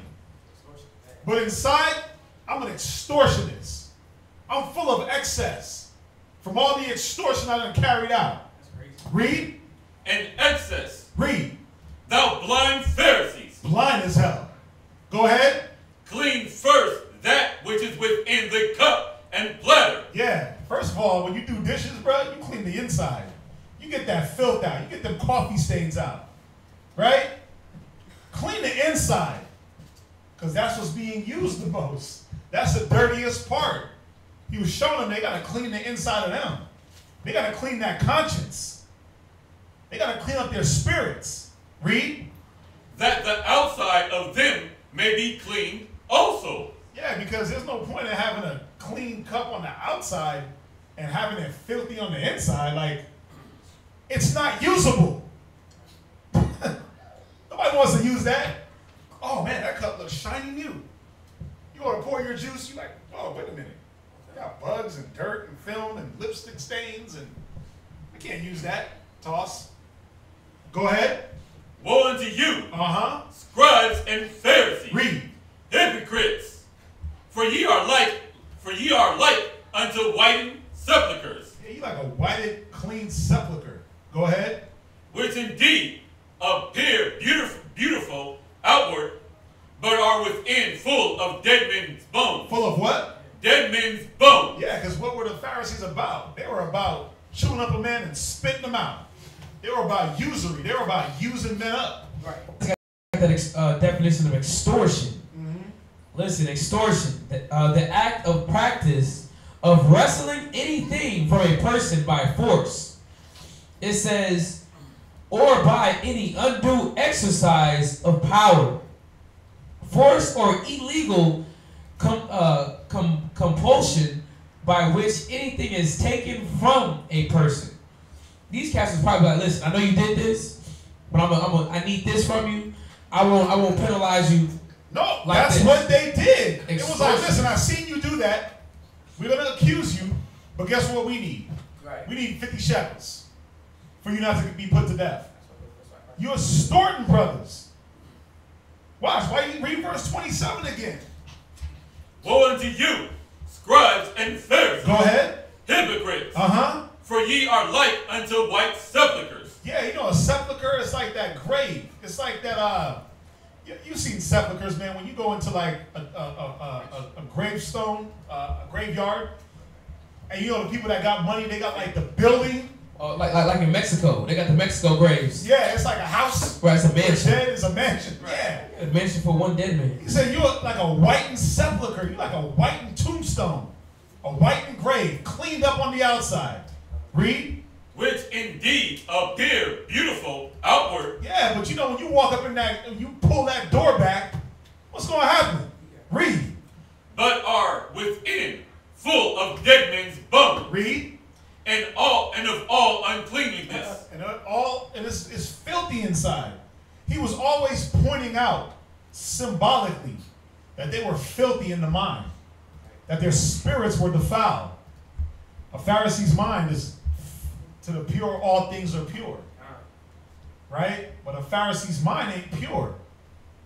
Did he use that parable because like a sepulcher, they didn't, I was reading like some nations, they use those, but they don't bury the body. But it's the law to bury the body.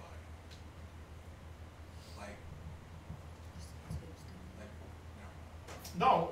Like, okay, like when he says when you go inside, you see dead man's bones. Yeah, you see bones. Yeah, but wasn't the bone supposed to be buried, so it was filthy? Well, I think he was using it just to show that the outside appears one way, but when you go in, yeah, it has the bones, it has all the burial utensils, all the clothing that are there. So yeah, it was showing you that it was just unclean. It was an unclean scene. They didn't do things right inwardly. Things that they did didn't come from the inward man. Everything they did was about that outward appearance. So it may seem like, oh yeah, they cleaned that. Oh, it looks nice and good. We're good. Right. When you pull that door open, you're like, wait a minute, they didn't do things right here. This cast is off. But that's the mind. It's a little bit off. It's not to the straight. It's a little bit off. Like, damn, that bro off. Why does he do that? Why does he say that? Why does he talk like that? Why does she act like that? A little bit off. Not all there. Mark 7:1. Mark chapter 7 and verse 1. Mark chapter 7, verse 1. We're just going through these instances to show, man, how the Pharisees moved and how they dealt with people, how they dealt with Christ, and how they dealt in themselves, man. And how we don't want to be, how we don't want to be perceived, how we don't want to be looked at, and how we shouldn't be. Because our whole mission is not just to attain to the law, but it's also to understand the spiritual of the law. Right? Paul said it best. He said, the law is spiritual, but I am carnal. See, the Pharisees didn't realize that about themselves, that they were carnal. They're like, no, we got it. We're doing it. We're doing it. We're doing it, Yahweh. We're doing the law. We got all our garments on. We keep all the ceremonies. Circumcised the 8th day. We're Hebrews of Hebrews. Not understanding that you're not a Hebrew when you're killing your brother. You might as well denounce your card. You're not a Hebrew of Hebrews when you're trying to look for occasion to accuse. When you come up with these false accusations or these false mind states. That's not the love. Read that, Mark chapter 7 and verse 1. Mark chapter 7, verse 1. There goes another accusation. Go ahead. Then came together unto him the Pharisees and certain of the scribes, which came from Jerusalem. Go ahead. And when they saw some of the disciples eat bread with defiled, that is to say, with unwashed hands, they found fault. They did what? They found fault. It's like, man, you all up in these dudes' business to see that they didn't wash their hands? Like, you really watching them that hard to see when they pull the bread, like, you watching their every action? How you know I didn't wash my hands, dog? You didn't. Well, obviously they saw because they was watching, looking to magnify things. Go ahead. For the Pharisees and all the Jews, except they wash their hands off, eat not, holding the tradition of the elders. Because that's what it was about. You got to wash, clean everything before you ate. Go ahead. And when they come from the market, except they wash, they eat not. Go ahead. And many other things there be, which they have received to hold, as the washing of cups and pots, brazen vessels, and of tables. Everything was about, let me clean this, let me wash this, right? Let's make everything clean. Let's make everything appear clean and holy. Read. Then the Pharisees and the scribes asked him, why walk not thy disciples according to the tradition of the elders? Why you got your disciples breaking the laws, man? Why you got your disciples breaking the laws, dog? That was the question that they basically asked. Why you got them breaking the law? Go ahead. But eat bread with unwashed hands. Yeah, you got these dudes eating bread with dirty ass hands, fingernails dirty. They've been moving around the market, touching on people, healing them, and they just gonna eat bread. Read. He answered and said unto them, well, hath Isaiah prophesied of you hypocrites? He says, well, has Isaiah prophesied of you hypocrites? I know exactly how you read. He said, well, has Isaiah prophesied against you Negroes? I can see how you said it too. Yeah, like, man, Isaiah told me about y'all. Shook his head. Like, damn. Yeah. Yeah, Isaiah told us about y'all. Right, you hypocrites. Go ahead. Well, hath Isaiah prophesied of you hypocrites? Read. As it is written. Go ahead. This people honoreth me with their lips. Yeah, see, it was all about that outward. It was all about, look at me. I'm pure. I'm going to talk about how pure I am and how holy I am. But I'm going to magnify your offness or your little wrongdoings. I'm going to make the mote in your eye be as big as my beam. Go ahead. But their heart is far from me. But see, the heart, the thinking in the spirit, actually giving yourself to the Most High and the spirit of things, they weren't about that. They weren't about their brothers. The scripture in Tobit 4:6 says, dealing truly. When you deal truly, they weren't really dealing truly when they were dealing with the law, when they were dealing with the Most High's or their brothers or sisters. Right. Go ahead. No, that's right on point. Go ahead. Verse 7. Howbeit in vain do they worship me, teaching for doctrines the commandments of men. For laying aside the commandment of the Most High, ye hold the tradition of men, as the washing of pots and cups. And this is the thing, was there anything wrong with washing pots and cups and keeping clean? No, but they based everything on that. They based everything on how the appearance of things was. Go ahead. And many other such like things ye do. Verse 9. And he said unto them, full well ye reject the commandment of the Most High. Yeah, love your neighbor as yourself. Don't covet. Don't steal. Don't murder. Y'all reject all those things. Go ahead.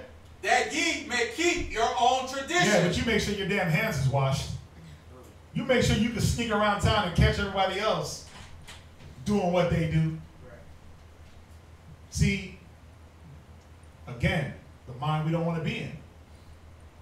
Another Pharisee, or another thing that the Pharisees do is, everything that they do is based off the approval of men. So right now we're getting like how do you recognize a Pharisee one-on-one? Right? They magnify everybody else's inconsistencies or shortcomings. They're always there to accuse. They do things for the praise and the approval of men. Yeah, they never show mercy. Oh, there's no mercy. They never show any of the fruits of the Spirit. There's no mercy. There's none of that. There's no balance. There's no love. No long suffering. I'm saying it again. No mercy. No love. Yeah. So if you one of these unmerciful, by the book Israelites, that they got to be done by the book, how come you ain't stoned yourself yet? Quick to judge. We got to ask ourselves that. If it's about condemning and stoning and stick to the law, why you ain't stoned yet? Right. I bet your little pot smoking self should have been stoned years ago. He was in the strip. One of the men. She said if that had happened in our time, there would have been a food fight started by me. You'd have thrown bread at the Pharisees. Let me take your bread. Right? Go to Luke 16 and verse 4. Luke 16 and verse 14. Excuse me. So another point. Pharisees do everything for the approval of man and not the Most High. Done.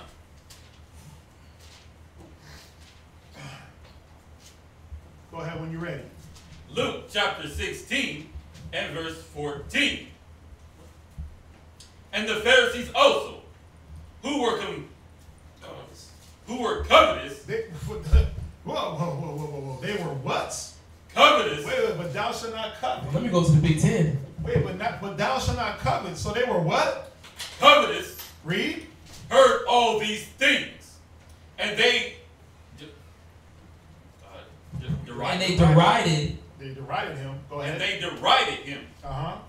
And said unto them, and he said unto them, ye are they which justify yourselves before men. Wait, they do what? Justify yourselves before men. See, that's what a Pharisee does. He wants to be justified before men. He wants men to see his works. He wants that praise from men. Hey, good job, buddy. Pat on the back, right? Some of them probably wanted a smack on the butt, like they do in sports. What does it go team? Yeah, good job. Attaboy. They want that old attaboy. He said, you justify yourself before men. Read. But the Most High knoweth your heart. But see, the Most High knows your heart. The Most High knows your intention. He knows why you did that. He knows why you standing out praying. He knows why you standing up in class causing a ruckus, making yourself be seen. He knows why you asked that question. He knows the intention of men. He knows why you acted out in front of everybody with your husband. He knows why. So you want to be seen of men. You want to be seen that, oh, I got the power. Right. I can say something. I can do something. You can't do me like that for everybody. Yeah, he ain't going to check me like that. I run this. Right? Since the Most High knoweth the hearts. Go ahead. For that which is highly esteemed among men. See, all that praise you were getting from men, that you and men were like, yay, good job. Damn, he did that. He's great. Damn, that brother did that. Damn, that sister did that. Go ahead. Is abomination in the sight of the Most High. Yeah, it's abominable to the Most High. Why? Because the intention. Because he knew that the reason why you did certain things, the reason why you made your fringes 30,000 inches long until when you walked it just drug behind you. The reason why you, listen, the reason why you salute, the super most powerful Israelite salute, wasn't because you wanted to salute with power and you respected the salute. It was because you wanted to be heard. You wanted to be heard of men. Like, dang, he got a powerful ass salute. Bro, his voice is powerful. Dang, he got some powerful garments on. Nothing wrong with having powerful garments and a powerful salute. Nothing wrong with that. But what is the intention behind it? Is it to say, yeah, I got a powerful salute, dog. I got these dope garments. Nobody can mess with me. I got the hottest garments, son. My headband, come on. Y'all can't touch my headband game. Armbands on fleek. These armbands, they give me spiritual powers. No, they don't. No, they don't. They're armbands. But they made things more than what they were. Go ahead. Was that it? Verse 16. Matthew 23 and verse 5. Matthew chapter 23 and verse 5. See, there's no reward in being, listen, what's the reward of getting the congratulations? That's the reward. Congratulations. But see, we should be looking for the deeper, oh, you there? We should be looking for the reward from the Most High. But see, the Pharisees, again, lack of faith, lack of trust in the Most High, lack of faith in what they were supposed to be doing. Because they didn't believe that the Most High was going to reward them.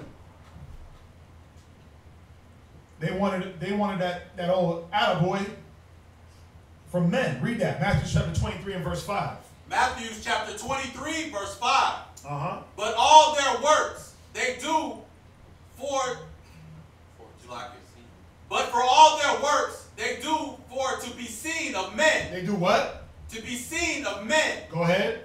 They make broad their phylacteries. The phylacteries is the box that they kept the law, their prayers in. So they make them broad. They make them bigger than they should be. Why? So you can say, I got the biggest prayer box. I got the most law. I'm extra righteous. Go ahead. And enlarge the borders of their garments. Yeah, my border of blue, bruh. I know it only got to be I know it has to be just a border of blue that's seen, but guess what? I'm going to make sure my border of blue covers up half my garment. Because that's going to show you I adhere to the law more than anyone else. My border of blue, instead of an inch, I'm going about 9 inches on the border of blue. So you can only imagine if they made their borders enlarged, how big was their fringes? Cats was walking with trains, like wedding dresses, just drag them behind them. Look at me. Look at my garment. You can only imagine their garments. You can only imagine their attire that they wore. Remind you, they had money. They had money. So you can only imagine what they spent on that outward appearance. It said they made their borders big. Go ahead. And love the uppermost rooms at feasts. Why? Because now everyone can see me. Everyone knows that I'm up there. Oh, you can't get that room. Such and such is up there. Skybox. Yeah, I got the skybox. It's just like today. I talked about it Saturday. It's just like in this society. What happens? I got the skybox, dog. I got that upper seat. When you go to a sporting event and when you got them box seats, you are the man. Them box seats ain't cheap. That's a status. That's showing my power, my stature. Because that's what it was about. Let me show my stature. The uppermost room, that's what they wanted. We need the upper room. Christ will come in, no, we need the upper room. Nah, such and such got that. Damn. He must be big. We need a skybox. Nope. Rihanna's in the skybox. Beyonce's in the skybox. If anybody knows about box seating, that's where all the amenities and food, liquor, the view is amazing. Yeah. It's not too far and it's not too close. Perfect. Or you got your floor seating. In any sporting event, I will go to the box seating. Oh yeah. I've done both. And they have it in the skybox of the Detroit Pistons games. And when they broke up, Martin was climbing up to get to the skybox. It was hilarious, but it showed how important that stature was. But see, that's what the Pharisees were about. Their stature. How things look to everyone else. Go ahead. Verse 7. And greetings in the market. And what? And greetings in the market. Man, listen, bro, I'm here to shop. I'm in the market. I'm here to shop, but you want to greet and salute all extra loud, right? And just make yourself known. You making me make known that you're here. Yeah, and that was their point. Shalom, man! How about you, brother? Boom! Right? Around the corner. Where you could have just been like, hey, shalom, brother. How you feeling? Right? But you got to yell the greeting. You got to yell the salute out for the whole world to hear it. Again, nothing wrong with having nice seats at a sporting event. Nothing wrong with having good garments, nice garments. Nothing wrong with keeping the law. Nothing wrong with greeting brothers and saluting. But to what effect? The Most High knows your heart. The Most High knows what you're trying to achieve. Does somebody have their hand up? Yeah, yeah. What's up? I was thinking like the greetings in the marketplace, like they like to walk through and like everyone recognizes. Yeah, like hey, yeah, hey, what's up? How you doing? Yeah, yeah. Like everybody know. Like I'm a celebrity. Right. My brother used to do that. It's like that one brother at the mall that work at K's. Not K's, he works at Zales. He always comes to be like, "What's up, man? Hey, hey, okay." Listen, Once again, I used to hate going to the mall with my brother. Because everybody knew him. Oh my God, bruh. Every 5 minutes, like every 5 steps, we'd stop and have to talk to somebody. He'd walk through and it's like, "Hey, what up, man? Yeah." That conversation's over 30 minutes later. Then you start walking, it's like, "Hey, what's up?" It's like, damn, we can't even walk through the mall. It took us like 4 hours just to walk through from one end of the mall to the other because it was like, "Hey, what up?" It's like, dang, bro. So the mall with him? No. Because I ain't have time for all that. I just want to get to the mall, get my shoes, and go. I don't want to do all the extra. I don't care how many people you know. But see, that mind is like, let me go in there and make sure that everybody sees me. Let me make sure I'm known. Let me make sure my renown is known. Go ahead. And to be called of men. And to be what? And to be called of men. Wait, but I thought the Most High called us. To be called of men. Wait, but the Most High said, "I called you from the foundation of the earth." To be called of men. See, this was the problem with the Pharisees. They didn't realize who was really calling. It wasn't about being called of men. It was about what the Most High wanted. Where you at? Latter part of 7. Go ahead. And to be called of men. Go ahead. Rabbi, what? Rabbi. Yeah, oh, teacher, teacher. Master, master. Yeah, I'm a teacher. That's me. I got it all. I got all the law. See? Got my box full. Go ahead. But be not ye called rabbi, for one is your master. But see, Christ had to put that mind in check. He said, "Listen, man, don't run around calling these cats rabbi. There's one master. And I'm not even looking for the credit or the glory in that. But I am the master." Go ahead. Even Yahushua. Even who? Even Yahushua. Go ahead. And all ye are brethren. Yeah, y'all are equal. Y'all are on an equal playing field. That's what he was saying. He was like, "Listen, I'm the master, and all of y'all fall in." And he was just like checking that spirit because it's like these cats are just high and mighty. Like that's what it was. That's like Barack Obama sliding through. Bro, I can imagine Yahushua just sitting there with the 12. Might have healed a few cats on the Sabbath. Like he made it. Like he told the brother to pick up his bed. Right. Oh yeah. And go your way. And it was on the Sabbath, and these dudes were standing there like, "Look at this nigga, man." Right. Bruh. It's like this all together lined up. Off. Right. Right? Like this dude, come on. What the hell? Man, listen, pull that out. Listen, man. And they got somebody writing things down. Like, right. Make sure y'all get that. We're gonna take this to such and such. Right. Whatever high priest, we about to go accuse this guy. Oh, we got him now. That was the mind. It's a terrible mind to have because what did Christ ever do to them? Think about it. He admonished them. Listen, we all the way in Matthew the 23rd chapter. Think about all the stuff that happened before that. They came trying to check him. He was like, "Take this, take that, go your way. Oh, take this, take that, go your way." It was never really a real back and forth because he always hit them with spirit. They always came carnal. So they had no other way to fight. But they kept, for some reason, trying to fight. I mean, damn, after a while, you just give up, right? That's all it was. Let me tempt them. Let's try to catch him. The scriptures say it. They would try to catch him. They would try to see if they could accuse him. Where we at? Verse 9. And call no man your father upon the earth. And was he saying don't call your father dad or father? No. He was saying don't put this title on these men that didn't deserve it. That all they wanted was to be called father, rabbi, rabbi. Go ahead. For one is your father, which is in heaven. Read. Neither be ye called masters. And don't be looking to be called masters either. See, he was checking everybody all around. You shouldn't be looking to be called a master. Because there's a lot in that you're not ready to handle. It's almost like you taking God's status. You're taking God's position. It's like they're looking at you as God's on earth.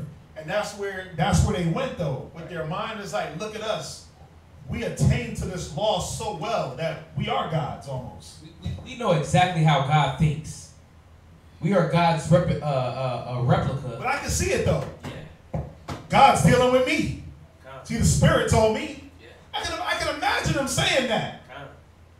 Listen, the Spirit told me. The Spirit told me. See, that's why, brother. Listen, come let's talk to you real quick. You're not dealing in the Spirit though. What could the Spirit tell you? Well, that's the mind. See, the Spirit told me that you was gonna do that, and the Spirit didn't tell you a damn thing. Because if it would have told you something, it would have told you to love your neighbor as yourself. Right. It would have told you to save your brother and not try to kill him. Colossians 3 and verse 17. Colossians 3 and verse 17. See, this is what it's about. And this is where we always have to keep our minds. And what we have to keep our minds geared towards, no matter what we do. Colossians 3:17. Colossians chapter 3, verse 17. Go ahead. And whatsoever ye do in word. Whatever you say, go ahead. Or deed. Or do, read. Do all in the name of the Lord Yahushua. To be seen as men. Do all in the name of the Lord Yahushua. So everybody can see me and congratulate me. Do all in the name of the Lord Yahushua. Go ahead. Giving thanks to the Most High. Read. And the Father by him. Verse 23. And whatsoever ye do. One of our favorites. Go ahead. Do it heartily. Yeah, you're supposed to do it with your whole heart. Whatever you do, you're supposed to do it towards Yahushua and the Most High. In deed and in word. And whatever it is that you're doing in deed and word, it needs to be done from a whole heart. It needs to be done from a willing heart. From a willing mind. Go ahead. As to the Lord, and not unto men. Matthew 6 and verse 1. Y'all with me so far, right? Am I going too fast? Come on. Last minute sale. That makes sense. It's like Bishop E. Bernard Jordan, Master Prophet. I don't know who that is. Bishop E. Bernard Jordan. Yeah, I don't know who that is. I have a friend like that, very popular. Reading some of the comments. Yeah, but there's nothing wrong with being popular either. Nothing wrong with it. Some people are popular just off their personality. But some people use it as an advantage. Like, let me roll through here and see how many people I can see. Like Christ was a man of no reputation. Christ made himself of no reputation. Yeah. Think about it. He was ducking and dodging people. And look at his works. Christ was healing people. He was fixing minds and spirits, bodies. And he was ducking the reputation. So that mind is, I should be following Christ. I shouldn't be making myself a reputation. What were you going to say? Oh, I was going to say that, I at one point, I had a large reputation. Like, everywhere I was going, people just knew me. And not for anything bad. I was known as the positive guy, always saying something positive, giving scriptures and things like that. And the thing is, it's like, it was so much. I was like, dang, can I just move around and not be seen today? Right. Yeah. Listen, I was like that in high school. Damn, homie. In high school, you was the man, homie. Yeah. Right? I was like that in high school. I loved it. Yeah. I didn't know no better. But as you get older, you're like, it's vain. What does it mean? Yeah, you know me. Okay, cool. You know me in passing. You don't really know me. You know of me. After a while, yeah, you like, I just came to the mall to buy some shoes. I didn't feel like having 1,000 conversations. I didn't feel like being stopped 1,000,000 times. Yeah, after a while, I guess, but not for the Pharisee. The Pharisee needs that. You know why? Because he needs that ego boost. He needs to know that, again, it's a lack of faith in the Most High. Men give that Pharisee mind, it gives him the confidence to keep going forward. That's terrible.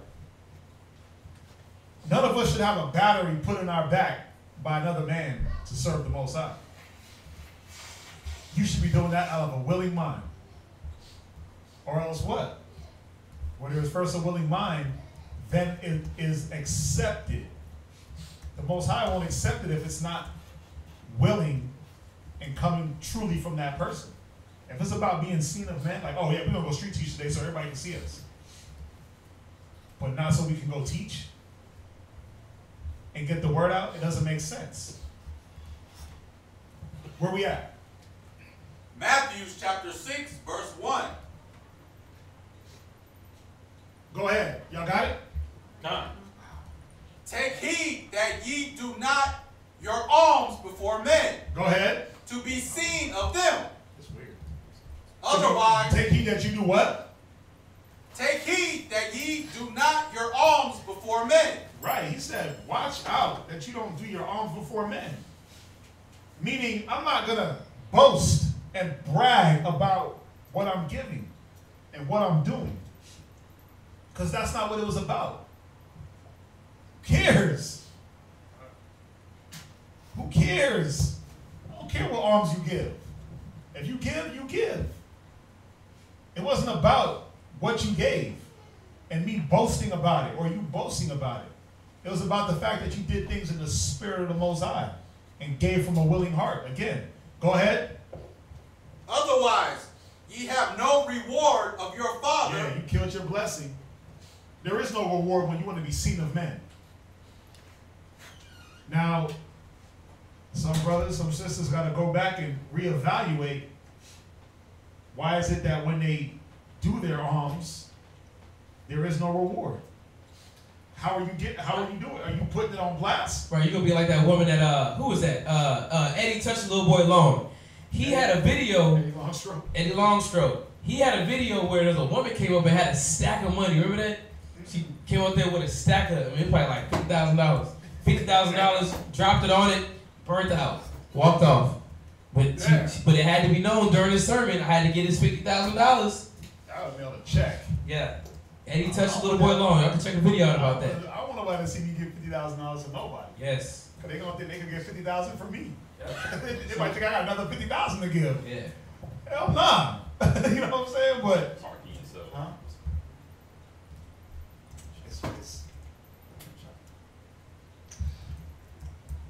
No. Go ahead, read. Verse 2. Therefore, when thou doest thine alms, do not sound a trumpet before thee. Read verse 2 one more time. Therefore, when thou doest thine alms, do not sound a trumpet before thee. Yeah, dun, dun, dun, dun. I just dropped some alms. Look at me. Yeah, man, you know, I just gave like $50,000 to the church. You know, I donated this. I donated this. I gave all the stuff in my house. I did this. I did that. No one needs to know that. Just do your business and keep moving. Because why? Huh? Go ahead. Go ahead. Man. Go ahead. As the hypocrites do in the synagogue. Who does it? As the hypocrites do in the synagogue. See, think about it. They were in the synagogue where everybody could see them. Look at me. Look at the good that I'm doing. I'm giving alms. I'm paying tithes. I'm giving back. Right? But why? All so men can say, wow, he did that. But that's all you get. That's the only thanks you get is thanks. That's your only reward. The Most High will reward that. Go ahead. And in the streets. That they may have glory of men. They have glory of men. Go ahead. Verily I say unto you, they have their reward. And that's your reward. Read verse 3. Verse 3. But when thou doest alms, let not thy left hand know what thy right hand doeth. Listen, that's how close to the vest you were supposed to keep things. That's how you weren't even supposed to let your left hand know what your right hand was doing. Think about that.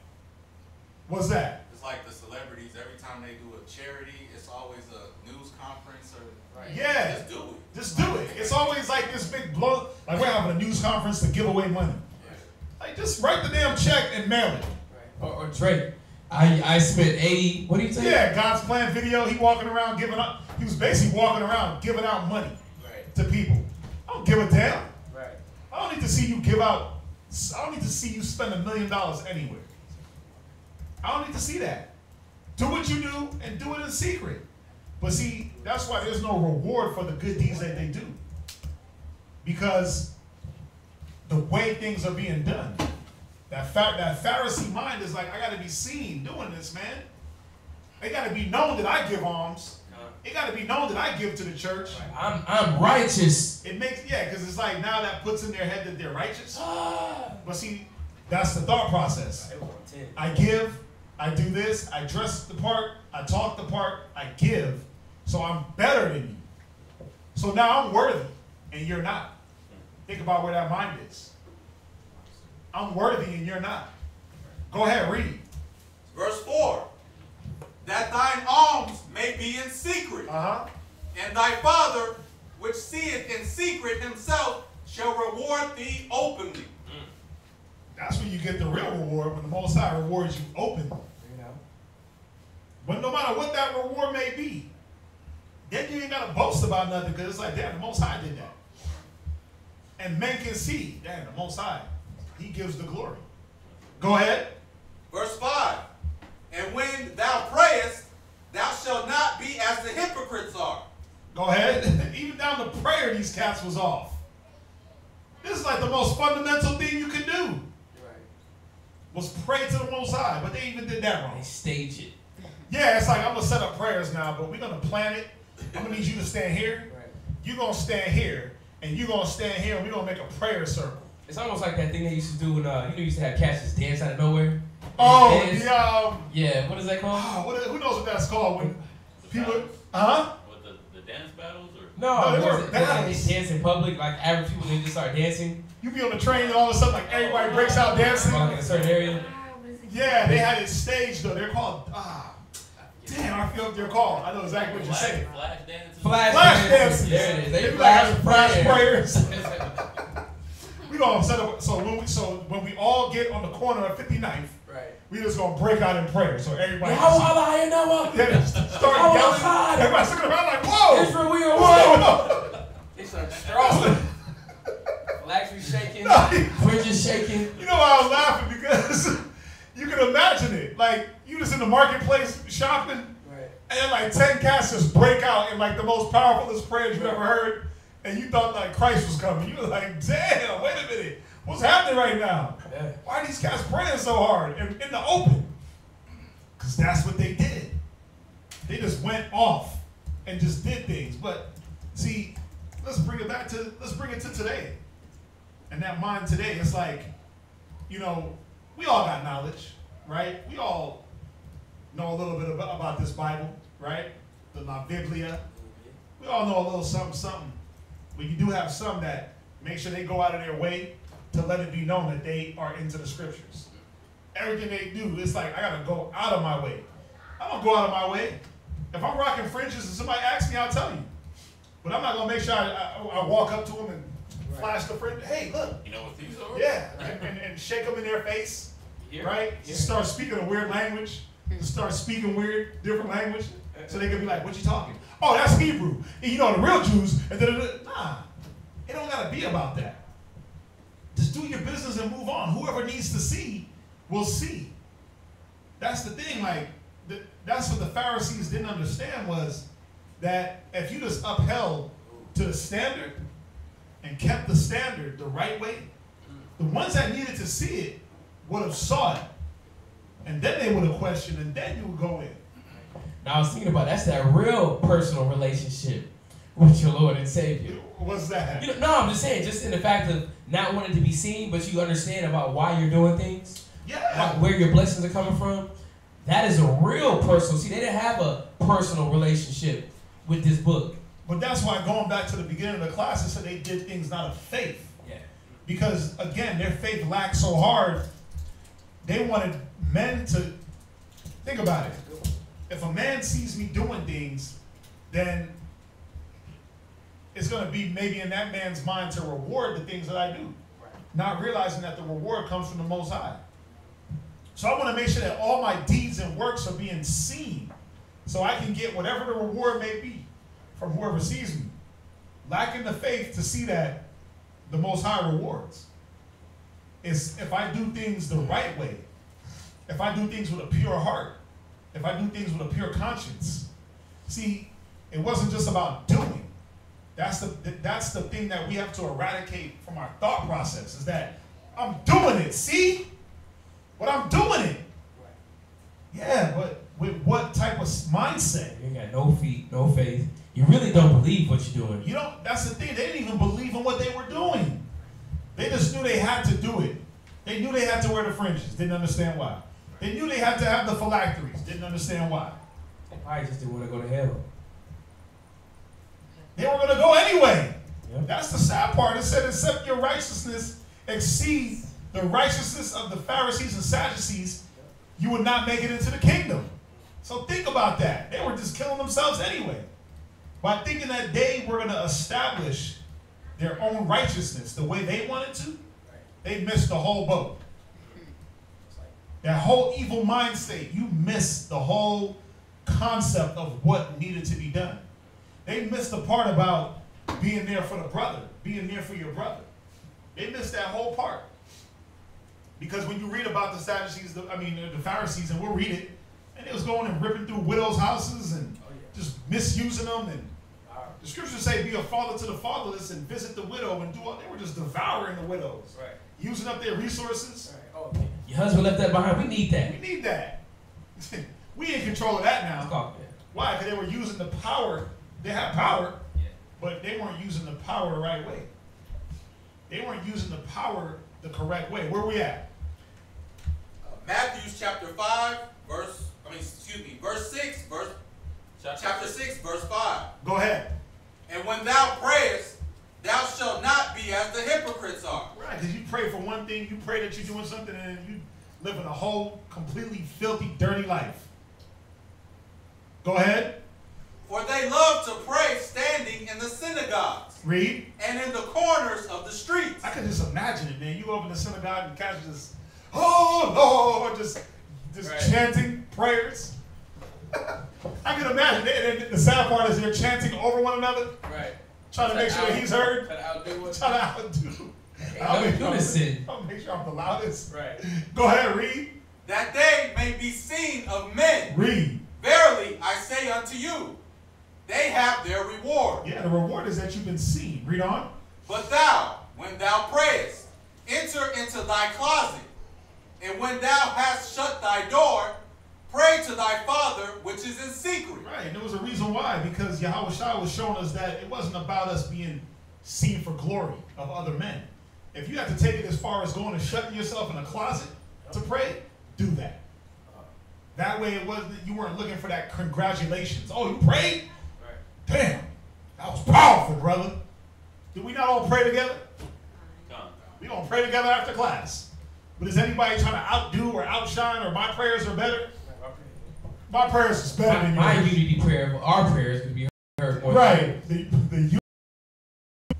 That's not what it's about. Go ahead. Verse 6, last precept. And thy Father which seeth in secret shall reward thee openly. Go ahead. But when ye pray, use not vain repetitions. Another thing that they did wrong, they used vain repetitions. Things that meant nothing. Oh God, oh Lord, oh Jesus. Right. Oh God, oh Lord, oh Jesus. Help me, help me, help me, help me, help me, help me. Oh God, oh God. You are the way you know God. Yeah, what is it? What little word they use all the time? I don't know, whatever. Speaking of tongues. I hope they wasn't doing that. But they were using vain repetitions so they could be heard. They thought the more they said something, the more I talk, the longer my prayer, the more the Most High is going to hear me. The more spiritual everybody else is going to know I am. The more spiritual I am. Go ahead. As the heathens do. For they think that they shall be heard for their much speaking. Go ahead. Be not ye therefore like unto them. Read.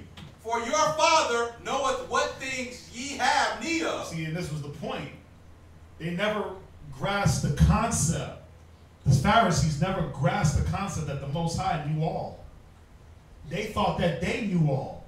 They thought that they had the keys to the kingdom. They literally thought that. They literally thought that they had the entryway to the kingdom and they could shut men out. Christ told them, he said, how do you shut men out the kingdom but you can't even walk in? Because they thought they had the way. But the scriptures say Christ is the way, the truth, and the life. 1 Thessalonians 2 and verse 4. So the Pharisees were men pleasers. Bottom line. So if you got a man pleasing spirit on you, you might be a Pharisee. You might want to check that spirit. Examine yourself whether you be in the faith. 1 Thessalonians 2 and verse 4. 1 Thessalonians chapter 2, verse 4. But as we were hallowed of the Most High, but as we were allowed of the Most High to be put in trust with the gospel. Right, see, the Most High allowed us and put us in trust with the gospel. Go ahead. Even so we speak. Go ahead. Not as pleasing men. Yeah, because the gospel wasn't about catering to a man. The gospel was about rebuking, correcting, building, uplifting, no matter what time it was needed. It wasn't about, oh, I'm going to cater to your conscience and baby you and man please. Yeah, I'm going to cater to your statue. Yeah, to your stature. I'm going to cater to your stature. No, it was about doing things through the will of the Most High. Go ahead. But Yahweh, which trieth our hearts. So he said, I speak not, he said, even so we speak, not as pleasing men, but the Most High, which trieth the hearts. Ephesians 6 and verse 5. See, this is where the Pharisees, Sadducees, this is where they were off. They thought it was about pleasing men and being men pleasers and being seen. Go ahead. Ephesians chapter 6 and verse 5. Through 8. Come. Servants, be obedient to them that are your masters according to the flesh. Go ahead. With fear and trembling. Go ahead. In singleness of your heart. See, and this is what it was about. It was about having your mind set on Yahweh Shai and the Most High. Not being double-minded.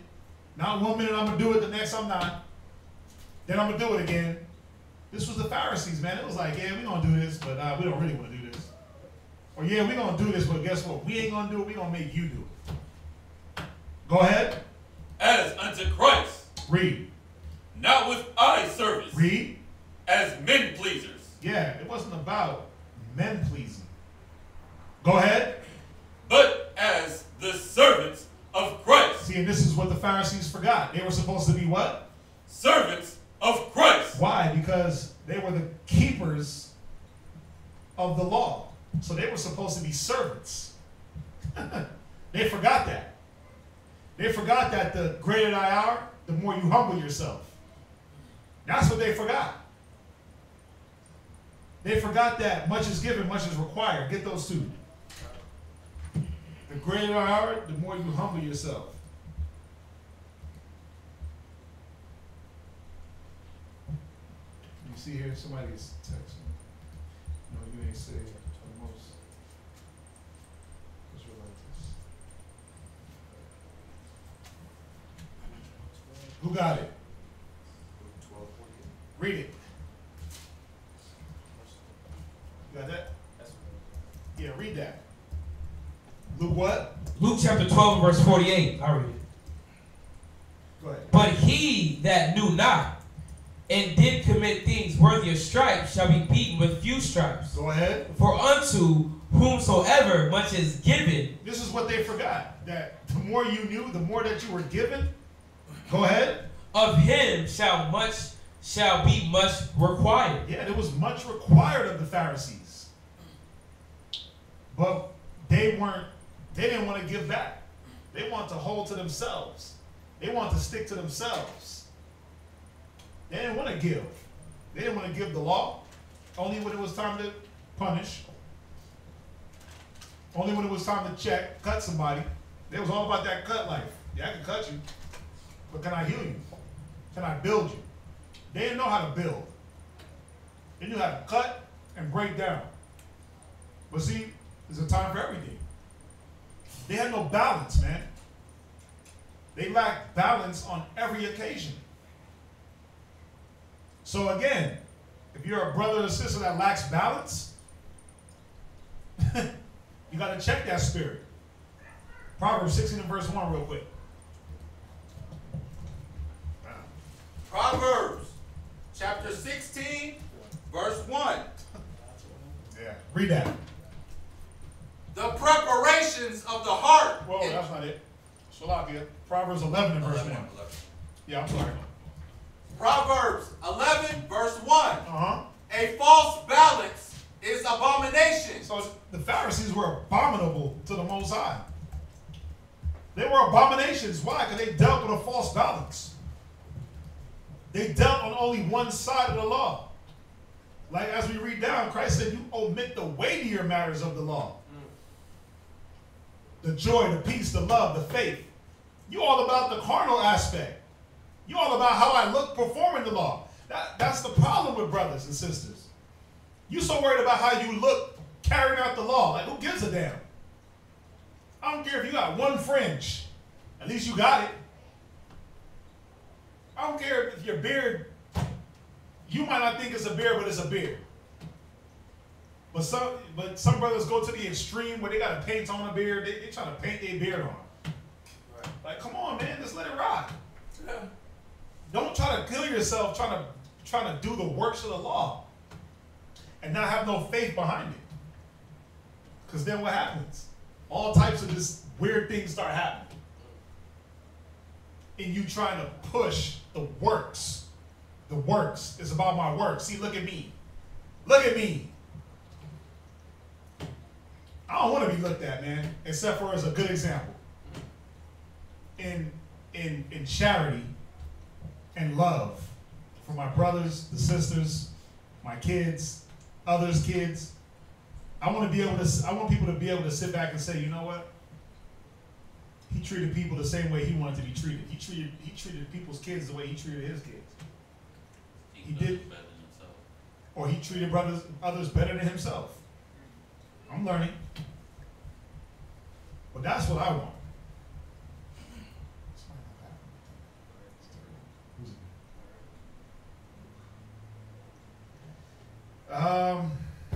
Where we at? Proverbs chapter 11, verse 1. Go ahead, read. A false balance is abomination to the Most High. Go ahead. But a just weight is his delight. Yeah, the Most High was never delighted in the Pharisees at all. He was never delighted in that mind state because they didn't know how to come with that justification. They weren't just in their dealings. Everything was weighted to them.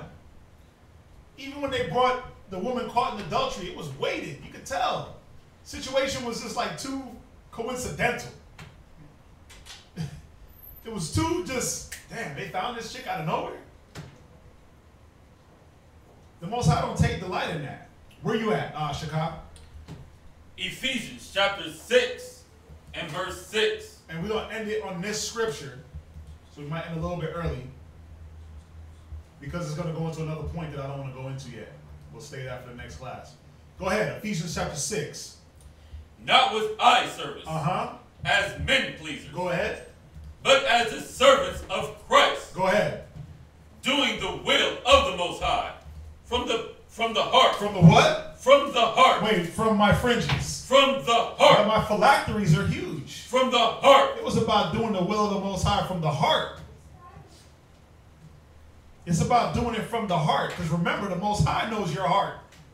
I can't sit back here and tell nobody about their intentions.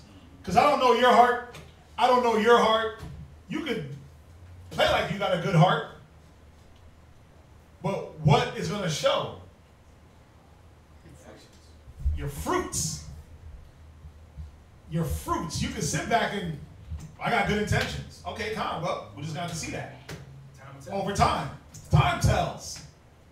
I'm not sitting here judging. I can't judge a man's intentions. But what happens is over time, his intentions judge themselves. That's what was happening with the Pharisees. Their intentions judged. Listen, Christ was condemning them with their own words out their own mouth. with their own actions. He was crushing them. Nobody condemned them but themselves. Because why? They judge and condemn themselves. What's that? You know, it kind of makes me think, you know, so many brothers and sisters has rolled through since I've been here. And they've condemned the teachers, they've condemned the congregation just on their little time being here without even learning, without even learning people, without even actually finding out the true intentions. Well, because they didn't condemn us, they judged us. They judge us. But what they do in turn is they, like the scriptures say, you judge wrong, you judge us, but condemn yourself. They judge us wrongly, but then they condemn themselves in that judgment. That's in Matthew's. And that's the problem, where you're right. A lot of brothers and sisters that came through here, Pharisaic mindset. I'm the Sabbath keeper, beholder. I hold the law more stricter than anyone. But it's like you don't even know about gathering together. You don't even know about brotherhood. What about where it says gather together? Or forgive your brother. Forgive your brother 70 times. What about that? But you keep the Sabbath? God. Read on. Verse 7. Doing with good will, doing service, as to the Lord, and not to men. Knowing that whatsoever good thing any man doeth, the same shall he receive of the Lord. Of other men? Of the Lord. Go ahead. Whether he be bond or free.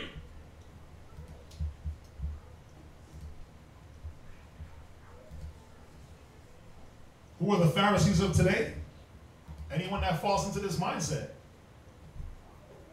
Anyone that misjudges without getting the true comprehension of what's going on. Anyone that thinks more high-minded of themselves.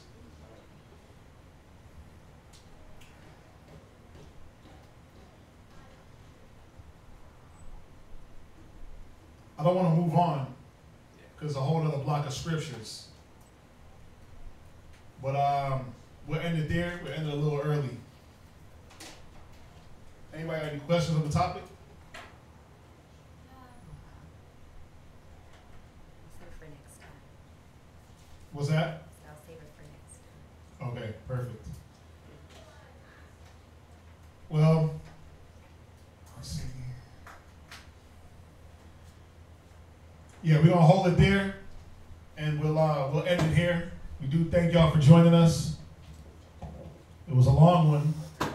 It was a long one, but it's more. I mean, it goes in. I got a whole nother bulk of scriptures.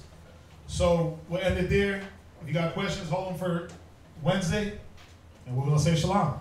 Shalom. Shalom.